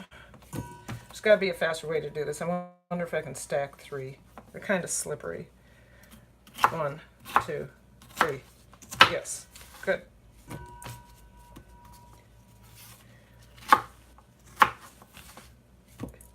Stacking 3. 1, 2, 3. Miss, hi everyone in the live. Yes, hey Miss Smith. Thank you. I was watching one of your videos today. I forgot. I think you were eating seafood. Beautiful. Made me hungry. All right, I'm trying to keep the conversation up. Why are you not on Food Network, at least on PBS? Right? Exactly. Who, me? Are you talking about me? No, not me. I thought I thought you were talking about Miss Smith Eats, and I agree with that. I am not on the Food Network or on PBS because I'm new to this, number one. Number two, I don't think they want my content.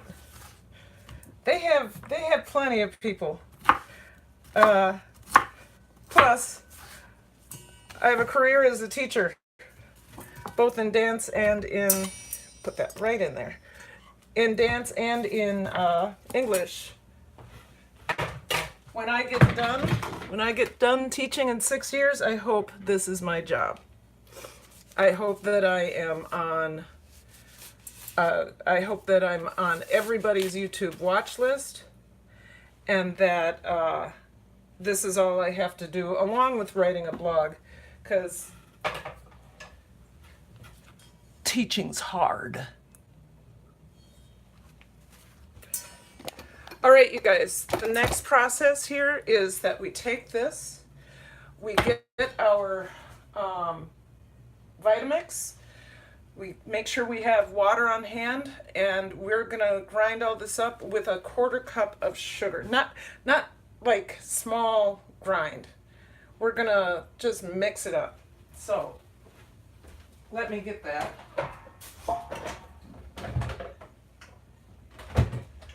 Oh man, see, this kitchen is so tight. We have the smallest space. Getting something out of what used to be a closet. Troy turned this into a cupboard for me, but none of it is easy.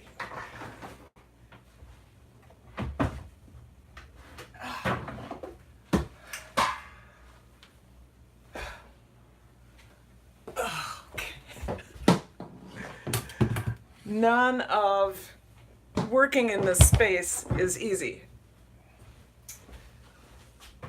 So,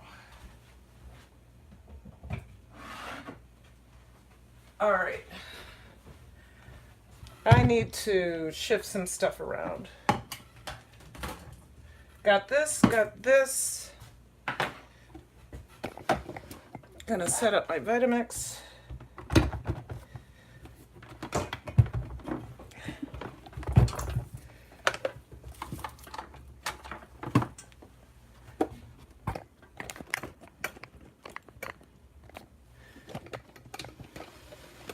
Oh my. Okay, Oh no! Please don't do that. Why is it doing that? Oh, because, okay. It keeps shifting. Without my permission. I gotta get a 1/4 cup of this.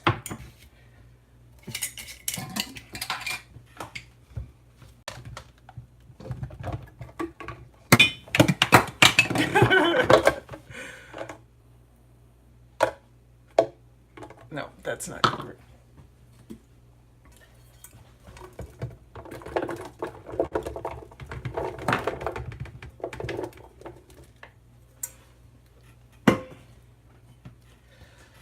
Okay.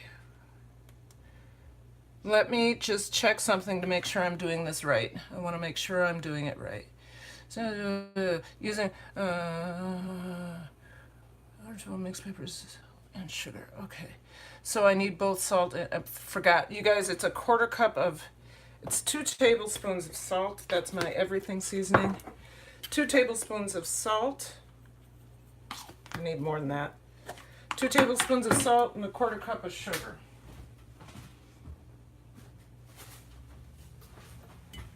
So I'm going to fill this. I hope I'm going to fill this. Yes. Good. And a 1/4 cup of sugar. There we go.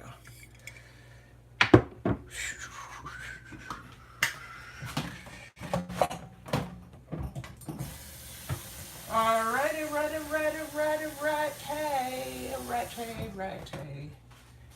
I'm going to add a little bit of water right now.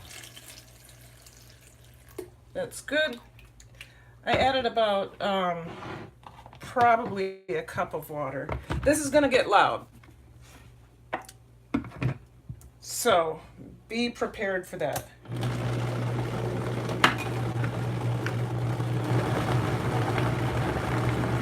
Now I'm going to take this.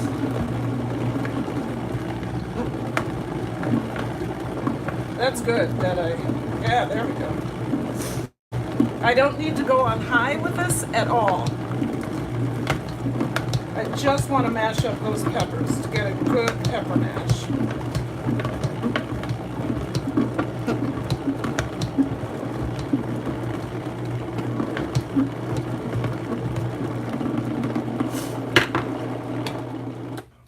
let's see where we are with that. Ooh! Oh! Pepper vapors.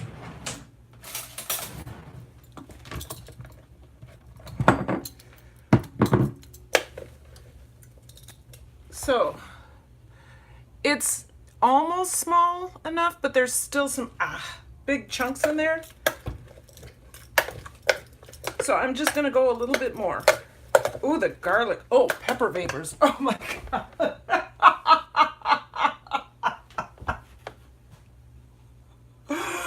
Whoa! Wow, that is powerful. I'm gonna add just a bit more water.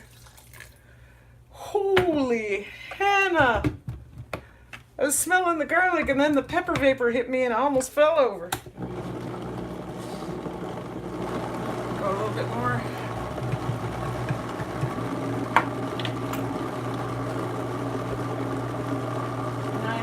So yeah, you guys, we're doing fermented peppers right now if you're new or just coming back.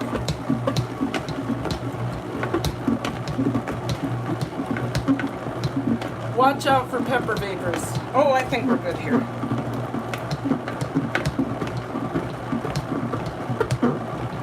Yeah, we're good. Good. All right, I need to do a couple more things. I need to add in my 1/4 cup of sugar.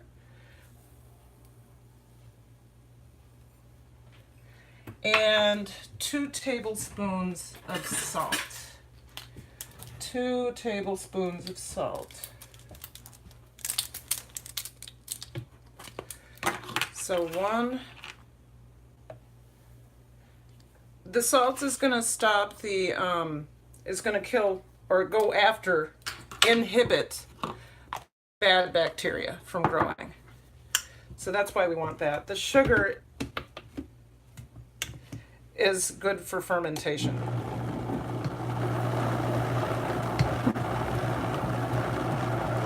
All right, you guys, that is the process. Now we're going to put it, why don't I, that is the whole process, whole prep process. Now what we're going to do is we are going to, we're going to put this into a jar. Yeah, and then we're going to put an airlock on it, another airlock, and put it over in the fermentation station. So let's get that going. I'm going to move this aside so I can put my computer over here. I got to wipe this down. Wipe this down so that I don't stick my computer out. I'm going to put, sorry guys. So 10 watching, hello, make sure you do this, okay? I'd like to know how many people showed up. So happy. My family garden, thank you. We're doing a fermented pepper sauce. Actually, I'm doing it for the peppers. Once they're fermented, I use them for tacos and eggs and all those cool things. And then the pepper sauce I will give to my niece because I don't need that. All right, so hey, good to see you. Allergy season, once again.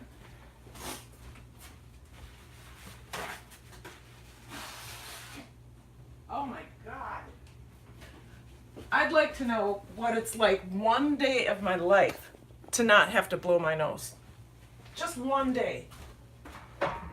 I gotta get out of Minnesota. Ain't nothing but. Sound like I'm country. I gotta get out of Minnesota because 1, it's too cold. I've lived here all my life and I'm tired of it. Except for 10 years I lived in North Carolina. And 2, because my allergies are getting worse and worse and worse. All right, who said it? Yes, smash that. Smash it, smash it, smash it. All right, let's move to the next step of this. So here is my sanitized jar. I am going to use a wide mouth funnel, and I will need a Airlock and Airlock Lid for a half-gallon jar.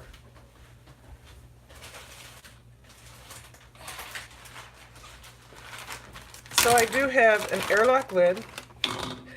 With these airlocks, the Airlock Lid, you need this because that, you know how I put the plastic on the Beet Kvass, the bigger one?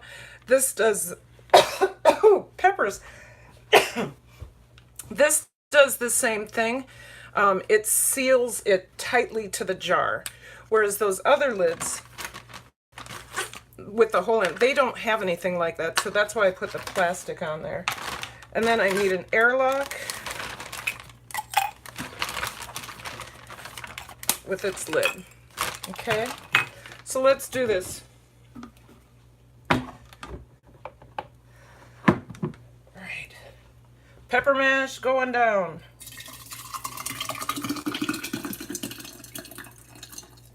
Oh, come on, really?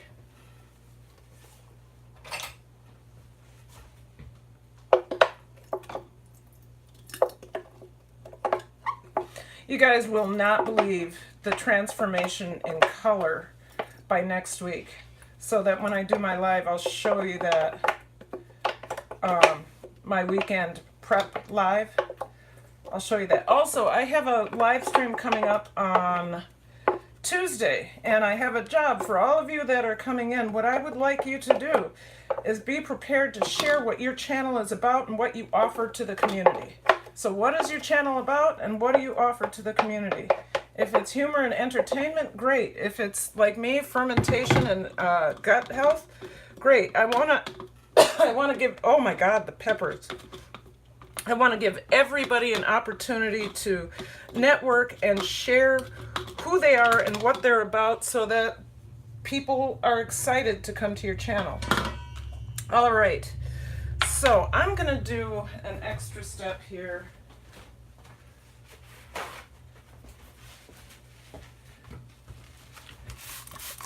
This is apple cider vinegar. And those of you who, so far today, I have I've sprayed my vegetables with apple cider vinegar. The reason I do that is to kill the bad stuff and inhibit the bad stuff, as well as encourage the lactobacillus fermentation, because this is a fermented product. So let's get that on there and fill this with water.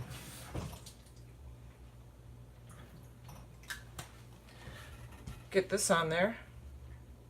So what'll happen, you guys, doesn't look like there's a lot, but what's going to happen is this is going to fill with CO2. That CO2 is going to have to go someplace. It's going to come up through the airlock, bubble out, and then it will, nothing can get back in. So this is a good thing. And I have to go get another cloth to cover this up with.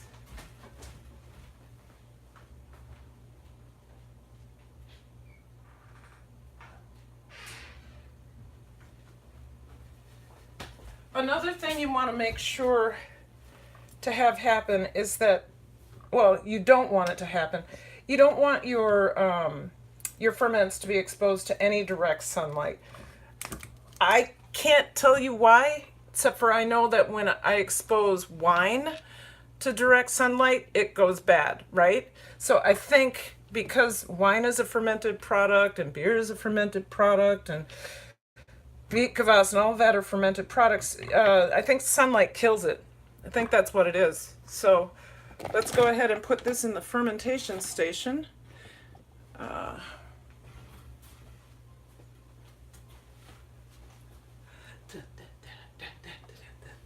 Fermentation station. Right over here. Put those to sleep.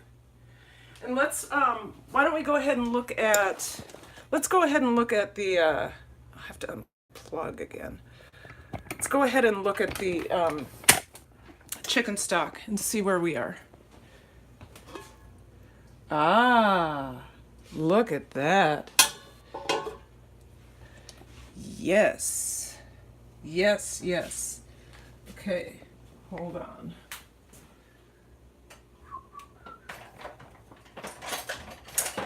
Sorry. Okay. I'm gonna have to turn this up a little bit, but looks like we're doing really well. Oops.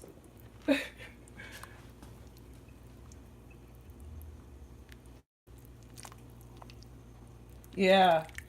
So we have about 4 hours to go on this. And remember, I said we don't salt it until after it's over. Or after it's done. I'm going to turn this up just a little bit.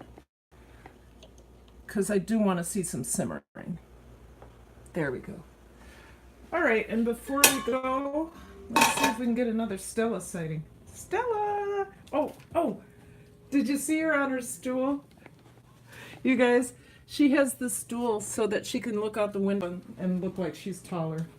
Okay, you want to go outside? All right, there she goes. Go get him.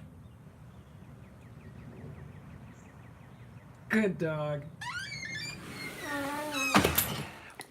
With that, my dears, thank you. Whoa, you're looking at my belly. Let's do it this way. I'll come up a little bit. We did 2 whole hours, a little bit more.